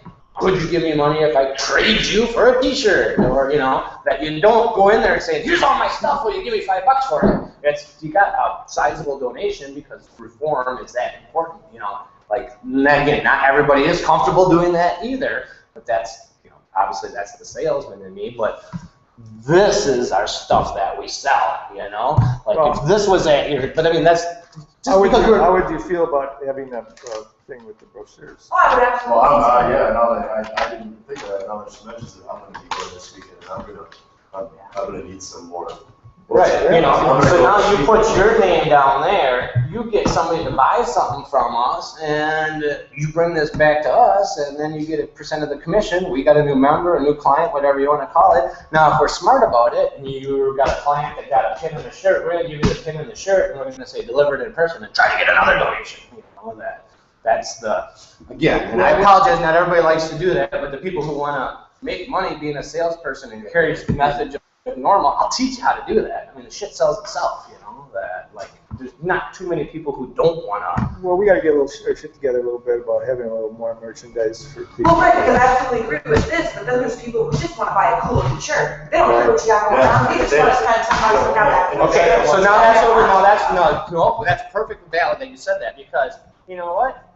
We're not paying for people to sell merchandise. We're paying for reform. Reform is get us a new member with their phone and email, because then we can do something with it. Okay, if you sold this shirt for $20, there would be enough there for you to make $5. Could that be worth your while to sell a shirt for $5? We don't necessarily. I don't think we have enough commission there to start forking out $10 out of 20, but. I mean, that would be an example. Even if you have somebody who's just volunteering their time, they don't even want any commission on those shirts, that's, Yeah. you know, even better for you. Oh, guys. that's even But what better. I'm saying Yes. is, yeah, absolutely push this, but this is gonna be a bunch of people who are drinking and, you know, they just wanna buy a cool shirt with a pot leaf on it. And I know you want the reform, but if you can get $20 because they're interested, and then they're at home sober and they're looking at that shirt and they're like, oh, this sounds normal, I wanna check that out. Like, I mean, that's why everybody asked before, is like, what other sort of shit can you sell, you know? Anything with a pot leaf on it, but again, and this is before your time, we talked about this, that if we're gonna sell something and we're gonna pay you a commission off it, we want it to be our stuff and but yeah, you're absolutely correct. There's been so many times that I've come back with the stack of money from pins that I sold at the gas station. Yeah, so definitely there is. Is that a form of activism? Is it not? Well, you know, that transaction of that guy giving me $20 for a gold leaf pin that had nothing to do with NORML, he might not know NORML or anything like that. Yes, it is a form of activism. Some are going to say, no, it's not, No, and the you other. still have the normal No, you know what I'm saying, but information. no, just hold on a second, but just me selling a pin to a guy at the gas station, is that or is that not activism? You're going to get people who are going to say that it isn't, that it isn't. But you got to remember, on my way to that gas station, I stopped at the library, I hung up a flyer, I collected signatures, I stopped and I got 25 signatures from people who didn't buy anything from me at the gas station. So that all goes into play with each other. You're absolutely So how many? correct. Like, how often do you do any kind of sales events or? This is the first time I'm doing it, but it's supposed to be an every year event. Oh, okay. And it's something that I personally have got more and more interested in doing lately. So I Well, why don't we think- start out with the brochures and see what your reaction is to that?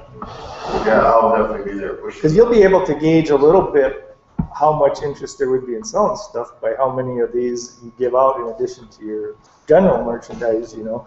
And if you give out 100 of these, you might think, wow, I could have sold some merchandise if I had it, you know. So I You're will make always sure. you're always gonna get the guy that goes, oh man, you got a shirt, you got a shirt I can buy some. You're gonna get the guy that's like, yeah, my shirt, not only that, I want to be involved in this organization, you know. Yeah, we talked before because a lot of people had problems with us paying commissions to activists. So we said, okay, we need to get something in for our commissions. And I mean, otherwise, any one of us could just grow the economy without the website on it and go sell the shirts. But you can't sell them on the street because you need to be a licensed, you know, having that for nonprofit entity enjoy some status for us and this and that, you know. So there's lots of different nuances in there, but yeah, that's what we toy with is going back to the Amazon stores and this and that, you know, if we put you in charge of our Amazon store and we never sell anything pot related about it, but she just makes money off our Amazon store and we make money off our Amazon store, Has anybody got a problem with that? And most people are going to say no, but then we're going to say, okay, but can we as a nonprofit, or how can we also carry our mission through with that? Or, you know, is that making sense? That, Well, like, I mean, would there be anything wrong as far as, say, like, I'm thinking, like, say, she makes an online sale, include this brochure in with that product. bingo. You know, say, okay, that she sells a bracelet. Yes. Pull this up, put it in that box, this person opens up, goes, reads it, maybe they're gonna say, yeah, with the bracelet, maybe they're gonna say, hey, you know what? Bam, fill it out, send it in, I got a cool bracelet that has nothing to do with this, but now I'm involved in that. Bingo. Yes, that's exactly what we said. You know, And that's especially exactly what we said. obviously, if it would be someone that's in our sphere of influence, if they're down in Milwaukee, then they're not going to be joining us. They're gonna... Exactly. Well, let's go with the brochures for now and wrap that up, like, because we don't have a lot to give you as merchandise right now, I don't think. No, Well, I just think like even in a year from now, Oh, just yeah. so we have a general idea, I mean, what. Here would be the Yeah, thing. I mean, I honestly look at that shirt and I'm thinking, I'd rather not the pink tops. I mean, what exactly do you guys want? You know, it's hard to stock everything in clothing, but right now we've got some little things like a box of lip balm or rolling papers, or we want to expand on that and have some interesting merchandise that you could sell. Some of it would be NORML related, but not all of it. I mean, anything it would be hemp related, it would be pot related merchandise. That's what we should. I would have a problem just having it being all NORML related. See, that's what I'm saying. Is why are we selling peddling crap? Because Right. now I can just go peddle crap and I can give a donation to NORML anytime I want, and I don't have to deal with any of you guys or any of this anything. Okay, yeah, I get that. Yeah. So what we got is we have our NORML shirts and our NORML pin. We have our branded stuff. That's what you're selling. And if you can't sell our branded stuff, we ain't giving you a commission. At our own booth, we should sell it. We should have the crap. Right, but the commission But the had to commission do right, stuff, right, yeah, but you the could do commission on your own. So, you know, like. Well, that's what I'm curious, what your branded stuff is, how big is your selection of your branded stuff? Is it expanding? Shirts, pins, that's And that's what's our, gonna stick to? that's our branded stuff right now. Yeah, like I said, it's on our activist This sheet there. stuff That here stuff. is pretty much what the strictly NORML merchandise is. So, and the shirts that we print, you know. Yeah, limited run shirts, we've had some pop in that you can't get them anymore because they were only done in one batch. And it's a limited time. I wish we would have pushed them more as limited edition. I didn't know they were That's coming true. back. I always thought too that every shirt should have like this as a chapter on it. It should have a chapter name and it should have, like, yeah. The website. Well, the website, yeah, I mean, every shirt should have that. But I'm thinking like, Oh, yeah. limited edition shirts should have some sort of a moniker that where you're like, I was there, man. Big that 2014. Did you take those pins? Shirt, Did you take those Goldie pins in chapter 5? Maybe I did. Oh yeah. I mean, you look at a BMW shirt, they got their chapter and everything, why can't, you know, that's the best way to do Place it. value. This is what the problem with shirts are. Shirts cost us about $7 a piece, and if you want to have like 25 shirts, well, 7 times 25 is $150 plus our pins. That to give you a stock full of stuff to take costs us $250. We have $1,000 in our budget right now. The last 5 people who took shirts from us disappeared, so we lost everything and we're screwed. So if you want to make money off this stuff, you need to buy it from us and then upsell it. You know, I mean, I hate to say it. Otherwise, we can't trust you yet, so you need to take this stuff, you need to collect it. If somebody wants to give you cash on site, you can't. You need to get a check from them, made out to Northern Wisconsin NORML, and then you need to come back to the meeting, and you know what I mean? But so that is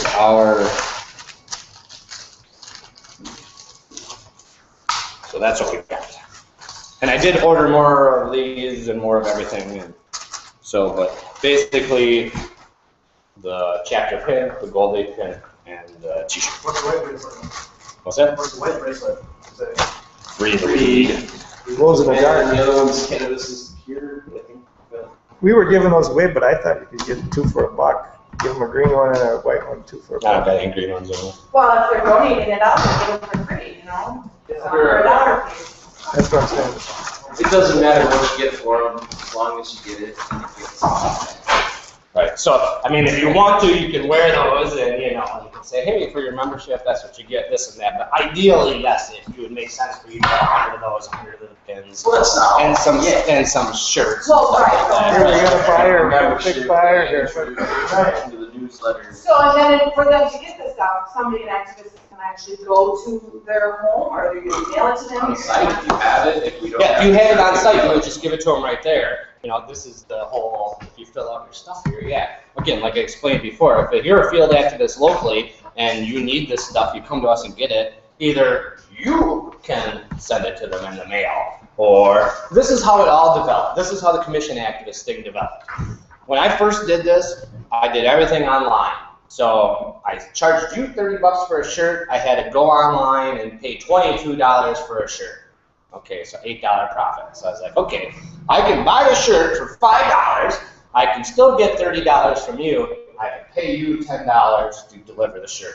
And we still made more money, plus you made $10, and there was intercontact, and you got this information with your shirt and stuff. So I said, I looked at what did it take me to do this, including sending the shirt. It cost $5.82 to send the shirt in the mail. So do you want to make $5.85 for every shirt that you sell locally?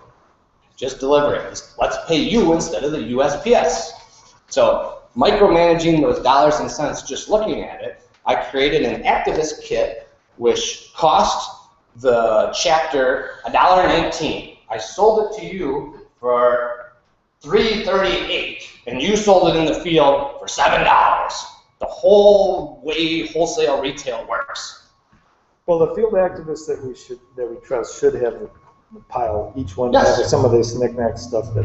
But they should just buy it from us at a discount, because that's the way the world works. Why don't you offer that as a package to activists? It is some cheap cost. Because everybody complained and I abolished and dissolved the program. Or, Yes, because I got feedback that it was negative and I had people calling the IRS on me. And still to this day, Jason Gillespie from Madison NORML complains that I steal commissions from NORML because I embrace this type of product and this type of culture. So personally, I don't like Jason Gillespie or however pronounce his name from Madison NORML. Okay, I'm gonna move on here. We're gonna give you some stuff to take with you, the brochure holder and that stuff, just for now, and work on the product stuff. But I wanted to get to a final issue here, so we could, which was kind of a big issue. We've been talking about this forever, about holding our board meeting. See, the problem is, if you're in Madison or Milwaukee, you got a big population base, people come to the meetings, no problem. But we're so spread out, it's hard for people to, you know, there's a lot of people that don't want to drive 50 miles or 75 miles to come to this meeting. It's even hard for the board members. So what we wanted to try to do is electronically do this for forever. Yeah, I'm trying to keep the electronics, so I mean the cameras. I'm sorry, I'm only laughing because it mimics exactly. I had my house guest. I have a house guest staying for a period of time, rent free. I'm paying for his food. I love the guy, right? Great friend. Hey man, you want to hang out like 2.5, maybe 3 hours? We go to a meeting, see some cool people. I'm like, check out one of our videos. All right, watch this video. It's a little dry. I'm like, because it's business. It is. It's a business meeting. It's not a public meeting. Have fun with it. So I can understand people not wanting to come 75 miles. It's a business meeting. Right. Well, we want a way for us to meet the board meet electronically every month.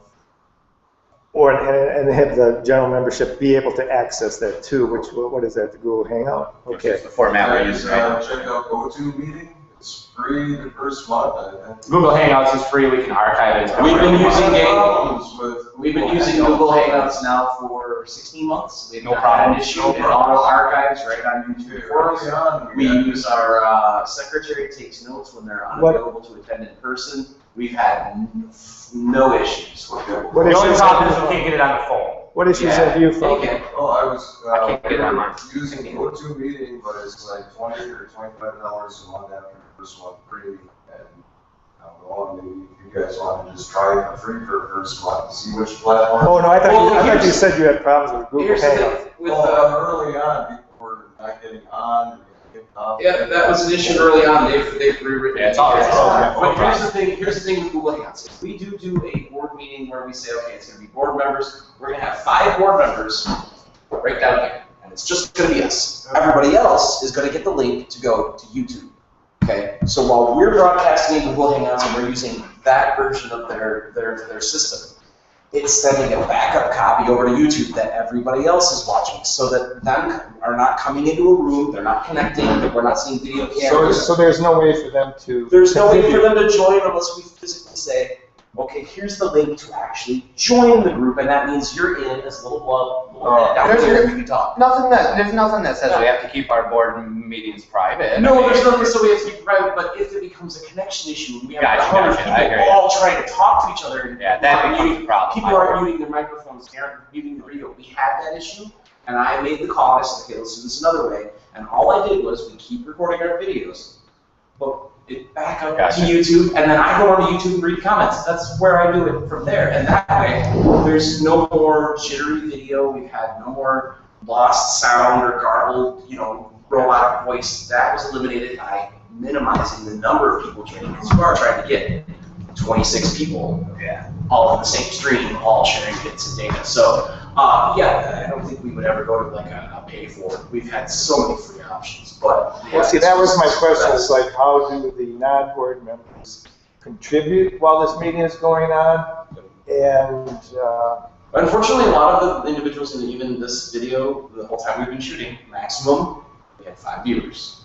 And that was it. I mean, so it wasn't a lot. We had one comment on our Google Plus page. We had a comment from an out-of-state, another NORML group, just saying, hey, welcome to Hangouts. I'm really glad to see you guys on this. And I just said, oh, thanks. We've been on here for a year and a half. Now check out our archive. So, that's the limit to what we really had, and so to say, how do we manage a discussion? Give me one. Okay. Let's have what happens, and I'll tell you how we can deal with it. Okay, Hopefully that would go by like maybe having board director and field activists at that meeting. It was still open to the general public because it is, anybody, and we're just gonna have to change our verbiage a little bit that our public board meetings are now held online. If you want to attend our online public board meeting, please contact the admin at such and such. If you'd like to make a public comment during the next meeting, contact us at this address so that we know how we can reach you during the meeting, and we will call you during the meeting and physically put you on the line and just go, what's your question? We're all going to assess. Well, thank you for your question. Hope that answers it. Yeah, that's something that's good for something that somebody has but let's say they're watching a meeting and we bring up all these issues. Public comments. Public comments on YouTube. Yes, they can. They can leave a public comment on YouTube. If they want to be on camera and provide a presentation, we want to actually give them, I guess you would say in Roger's rule, give them the floor. Yeah. They better request it beforehand. I mean, it's part of new business. Well, hey, let's go back to national bylaws too to keep our affiliation. Our monthly meeting doesn't have to be public. Yeah, I know it doesn't. We're trying to facilitate something that we don't have. I'm all on board with doing this electronically with the Google Hangout. The only thing I would say is that we do need to have some kind of general membership meeting. Whether it be once a year, twice a year, 3 times, 4 times a year, I don't know. I this one myself. I said, why not once every 3 months? So we do our monthly board meetings. We keep that private. It's not private, but we keep it. Why don't you start with once a year? Once a year for a general membership meeting once a year. See, but I think during our election. I think there's a lot of people that want that person to come to a meeting and interact the first time just to see what this group is about. So I'm kind of on board with maybe split the difference twice a year or 3 times a year or something. Because as much as I love informational meetings, I like the idea of where only once a year. Not that we have to entertain the public, but in that we would be able to create just this... An event. An event. It's not just this, people are going, oh, it's a dry meeting. Membership meeting plus public events. General speakers. Events, That's what I've been saying too. In order to keep the group continuity and moving forward for something, you have to do an annual event. Because then we can all look forward to it. It keeps us working at something. We're not reinventing the wheel, and hopefully we're going to get better and better at it each year. Contact all of our registered members. Right. Here's a reminder. And that's a great. I mean, even if we have a general membership meeting where we pay $75 and we rent some park building and it's a potluck. It's or even just semi-social. Put a buffet out, I think our members deserve something like that. I think it Need seems good that stewardship to we're bring everyone around, and I think it would reinvigorate. Timing is a concern, cost is a concern, these are all things I think I. So we're gonna go to online meetings. What do we do with the fellowship hour? And then what do we do with this meeting reservation that we have here? Do we just ditch them and say we're going to online meetings and so be it? You know what, you're online, Jess is online, or the rest, board online. We got How long have we got these reservations out for?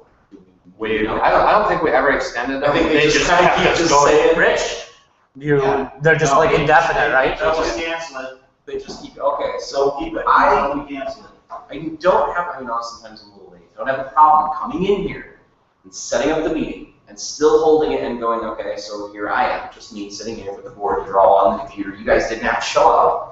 But if somebody else If showed members up, want to show up, be like, there's still the fellowship hour, there's Jason's still there, he'll be down there. I'm still willing to come down. the only here. problem I have with fellowship hour is I've been the one who's kind of trying to be here, and I don't want to. Fellowship hour, I'm not really about, but I'd be here to fire up the camera and go, okay, here's the board meeting, we're gonna be here. You know, ideally, if each region had someone doing that, where you have a. Well, that would be us. That would be us. You remember, Rick? It's you regionally. It's you regionally. Right, actually, I think it was John right up before there. my Yeah. injuries, Yeah. I was trying to implement an idea of doing what I called satellite meetings, where we were hosting the main meeting, and maybe Joe Blow has 3 or 4 of his friends at his house, they fire up the computer, they're doing it, somebody's over there. Matter of fact, we had them do that one time. That were like, yeah, hold a meeting and get 5 of your friends together and sign on the same time that we did. Yeah, We I had join us up, yeah, we had Hey, them let all me- join the room. Let me ask our new guy over here, what do you think about if you looked into our group and you saw there was an online meeting, what would your reaction be to that?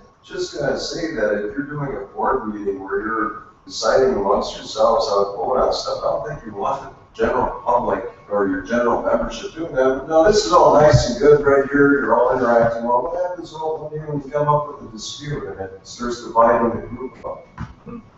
I think that's why you vote on stuff and have a board and follow Robert's rules of orders, because those fights should happen. Some of that stuff is kind of personal, and you don't want to factionalize yourself any more than you. I personally- You guys are all gonna sit down together, and you're gonna come up with a resolution yourselves. So you say revise the meeting minutes to reflect good-natured stuff all the time? Otherwise, I'm not saying that. okay, otherwise all that crap should be in the meeting minutes. You don't want to end up in these things that get resolved by themselves, and it's no longer a problem for you guys, but maybe a problem to certain people may drop out over.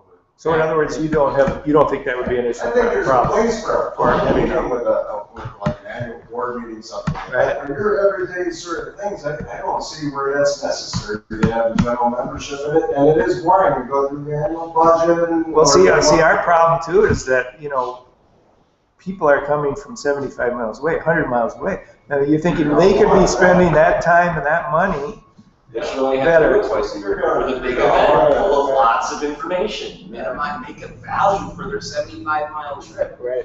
Give them a huge bang. Right now, we're doing every month, a little bit here, a little bit there, something goes here, maybe we're gonna go this, we'll see next month, it doesn't go forward. If we do board members, we can go, okay, who's assigned to that plan? Have we moved forward with that? Jason, have you got any report, anything you submitted? We read, we did some reviews, did you get those? Okay, everybody good on the page, all right, we'll see you next month. We can move forward until we're going, okay, big meetings next month. Does Rich have everything lined up? We have the booth space, we can finalize things, and then we're rushing through it, we're not going general questions, general information. And here's what we do as activists, because we're just Okay, so well, efficient. I got a dumb question for you, and maybe somebody else would need this dumb question too, but I've never been on Google Hangout, and I was gonna get set up with that with Jess last time, and then my computer died, and then by the time I got, well, anyway, what do you need to get on Google Hangout? The very minimum requirement is as far as I know, a Google email account, so Gmail account. You got that? Okay. That's it. Just go to google.com/hangouts. You're in. That's And I it. put my Gmail on there. You sign in with your Gmail. It's everything on the whole Google verse. Go to google.com/hangouts. I'll start. And then- Any older members on the board locally that aren't very computer savvy at all? That's why you just asked. I have a website and everything, but I haven't done I this. need somebody a lot of. No, none that we've had that complain or said anything, I guess, and considering we're here and on the internet. I guess. maybe not gonna hear them. But no, I've not heard of any individuals. We've had a lot of older individuals that are actually, surprisingly, in this activist crowd, I found excited. The older crowd is still tech savvy. They're willing to embrace change. So when technology came out, I gotta believe that most young people would find this meeting boring as watching paint dry. I mean, I think, to me, if I was a young person, this board meeting would be pretty boring. Well, that's just it. We try to incorporate a public meeting and board meeting together because of limited time, effort, or energy. And the same thing, that's why we have the fellowship hour, because as you can see, there's people who came for the fellowship hour that didn't stick around because they don't like the board meeting, but they want to come in and say hi, see what's going on, do you got anything new? Here's a donation, you know, this and that. Plus we have our public meeting where people come, plus we get board stuff done. So, I mean, me personally, it's an efficient use of my time, but and again, that's kind of why I said, do we ditch the fellowship hour? Right, but do we ditch the, you know, is the fellowship hour been successful, not been successful? Do we like it? Do we not like it? Do we ditch it? Do, you know, I mean, those are things that I think the fellowship hour, we see more smiling faces when you show up for that. Because it always has been your thing. It's like, hey, I'm Jay. Yeah. You had this presentable face. I don't think I've ever seen anybody go, wow, I saw those guys sitting downstairs at Harmony Cafe and thought, wow, I must have to sit down and join them. Right. I think our group is kind of it's this little, you knew about the event, maybe somebody invited you, so you get this little bonus where you get to come beforehand and kind of do this informal meet and handshake thing. And has that ever translated into more donations, more memberships? It really has. A significant amount? Then I would say we need to keep it in some fashion. Somehow. You gotta keep that personal level. Yeah. Right. If it has been beneficial, I really don't want to. You know. that lady joined and left, and she joined during the fellowship hour. So then there you go. I mean. And they took up all my time during the fellowship hour, and as you can see, they, you know, not that they weren't contributing to the meeting, but they also did contribute to the meeting too. But they came here to talk to me and stayed for the meeting, and both of those things those people said were great, and I'm glad they were here for the meeting. Well, the only way we could have the fellowship hour is if someone Is here. here wanting to do it. Hey, I live in town. If you live in town. He doesn't live in town. He lives in Wausau. We're Point. We live in hell. Yeah. We're 20 minutes off the road. Knox and I can make it. That's about. Yeah, absolutely, we could. It's just that whole. And my problem is I don't have internet connection, so I would still be down. I would still come down for it. I would still try to do the fellowship hour. So I don't mind doing it. I look forward to it. I'm just saying, I don't want to ditch it if it's been successful. And if no one else wants to make sure that they're here at 4:20, I will still make sure I'm here by 4:40. Let that first 20 minutes go by and see if How many people do you average per meeting? this You're looking at it, this is probably a 10 or so. month, yeah, this would be an average. Yeah, but I mean, About 6 people. you know, last month we had 3 tables at the fellowship hour. 4 tables put I'm together. sorry, I'm talking about the meeting, yeah. the That meeting was, usually- that was largely because of the Dell presenter they were coming for. Yep. Um, Yep, that was a big one.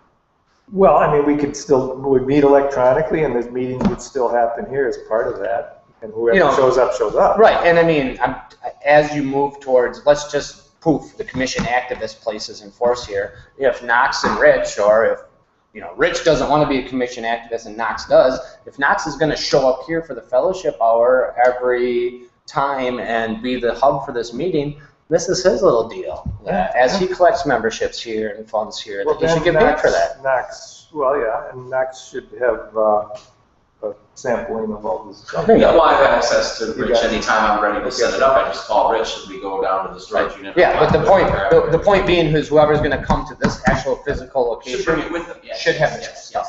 yes. At the meeting, absolutely. Yeah. If and when we do make this change. Right. And then, so then now Knox might put it a little bit different twist. He might say, hey, come for fellowship hour and get your new membership stuff and then be done at 5:30. He might just come for fellowship hour, collect new members and do this and that, and then kick them out and then come up here and do the thing. Not kick them out, but, you know, not saying you have to stick on for this. One thing also that I was thinking about is that, invite everybody.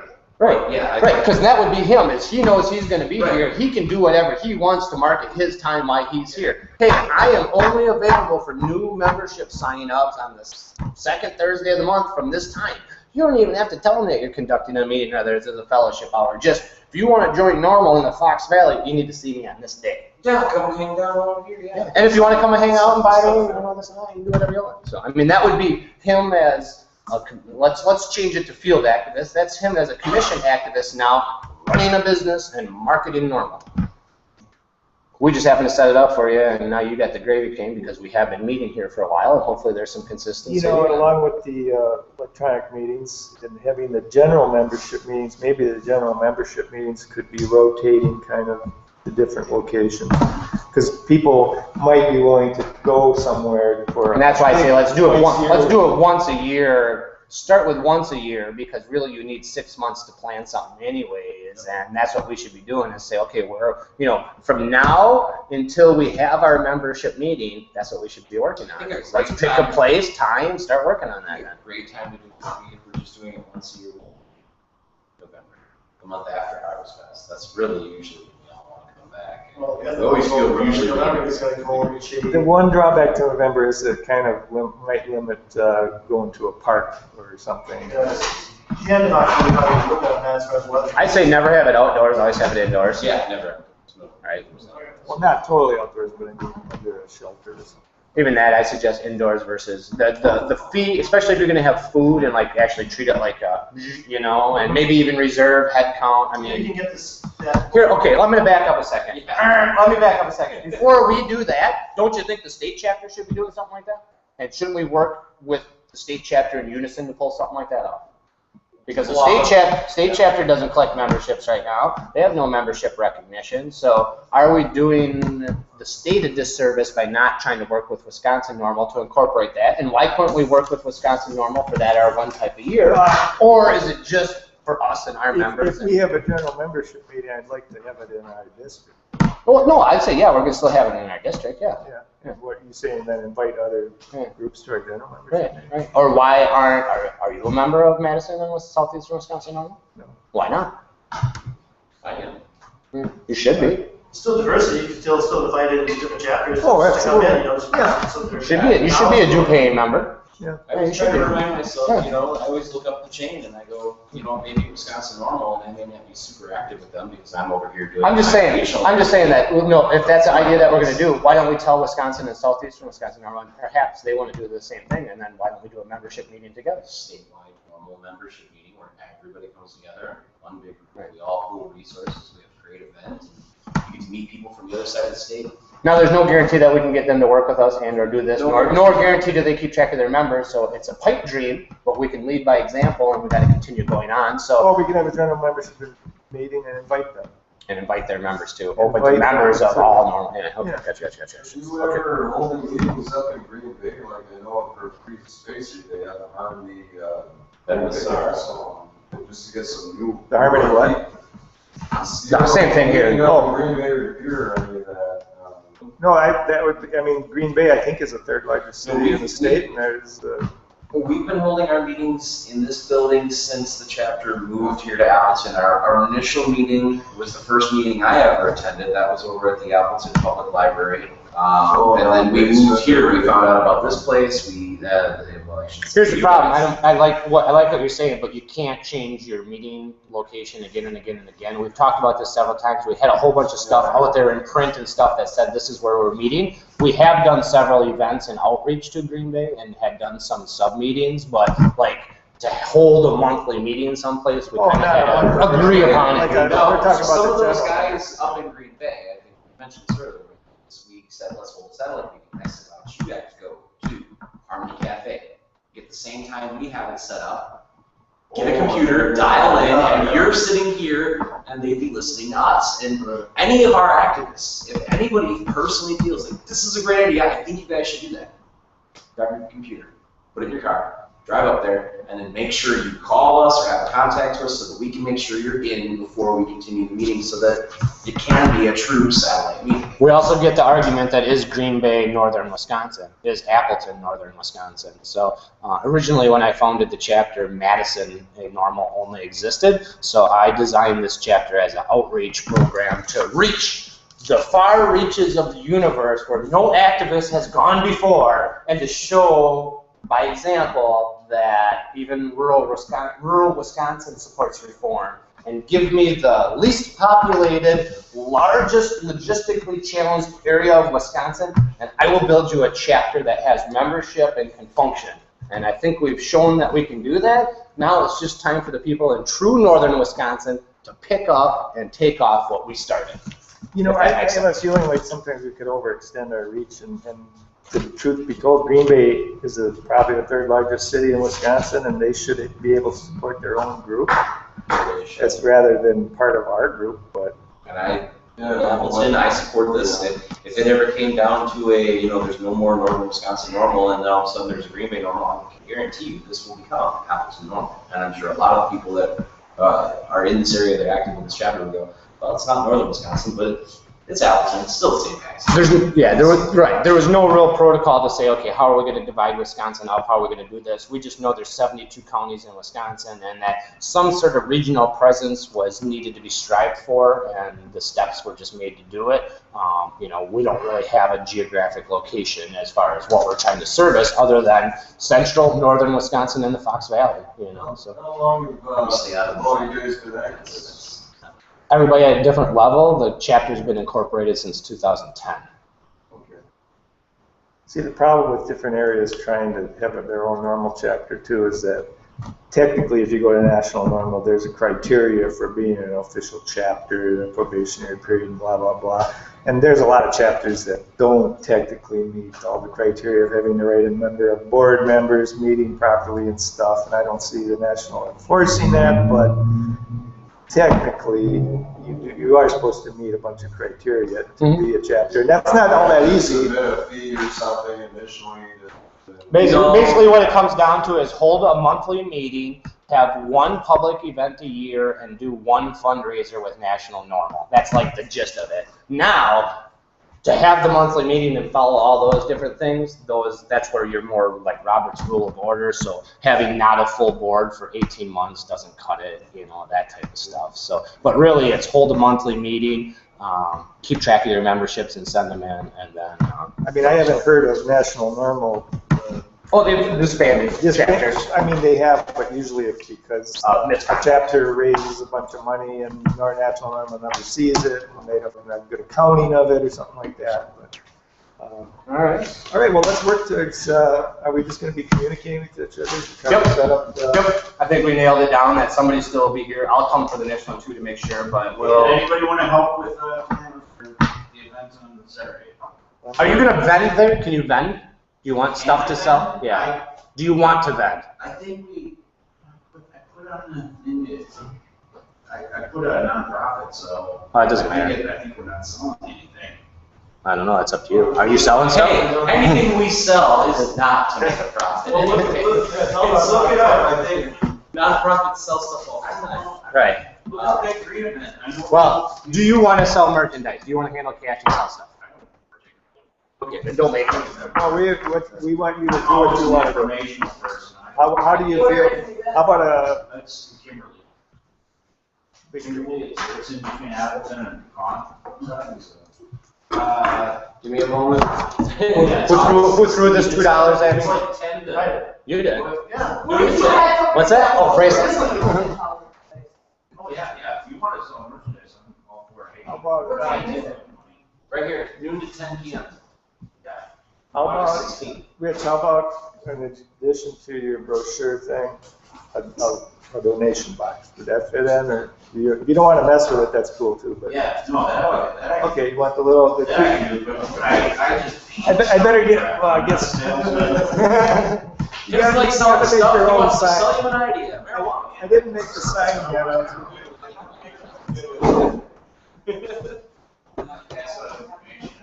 I think I should give you. I think this is. You're like a used car salesman, and I'm giving you all the shirts and pins and everything. Okay. That's everything right there that we don't. So now you're going to be forwarding the. Come through. Yep. And I'll give you what we got right now. I mean, I'll play figures.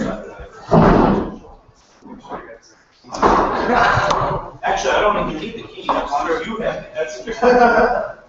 Once the donation goes in, you're not getting it back. Pressure. I don't have to take a hammer to hit that thing. Except, this is kind of. defeat the purpose of the law. Do you have something? Well, yeah. Lock it up for him. Check that out. Carol, like, yeah. But look at, What? you can just back it. Oh, is it really? Oh, that's funny. Isn't it supposed to lock? You didn't like it. That's right, it should lock. There you go. Oh, that's locked? Ah, we were all just crazy. Here's his unlock lockbox. Wow, that was close. He's not, oh, geez, did we get ripped off? Almost. I'm gonna just kind of close the meeting then. Yep, adjourn it. Adjourn. All right, meeting adjourned. Second the motion. Motion carried. And. Had too much. Bye, today. Jessica. All right, You're watching.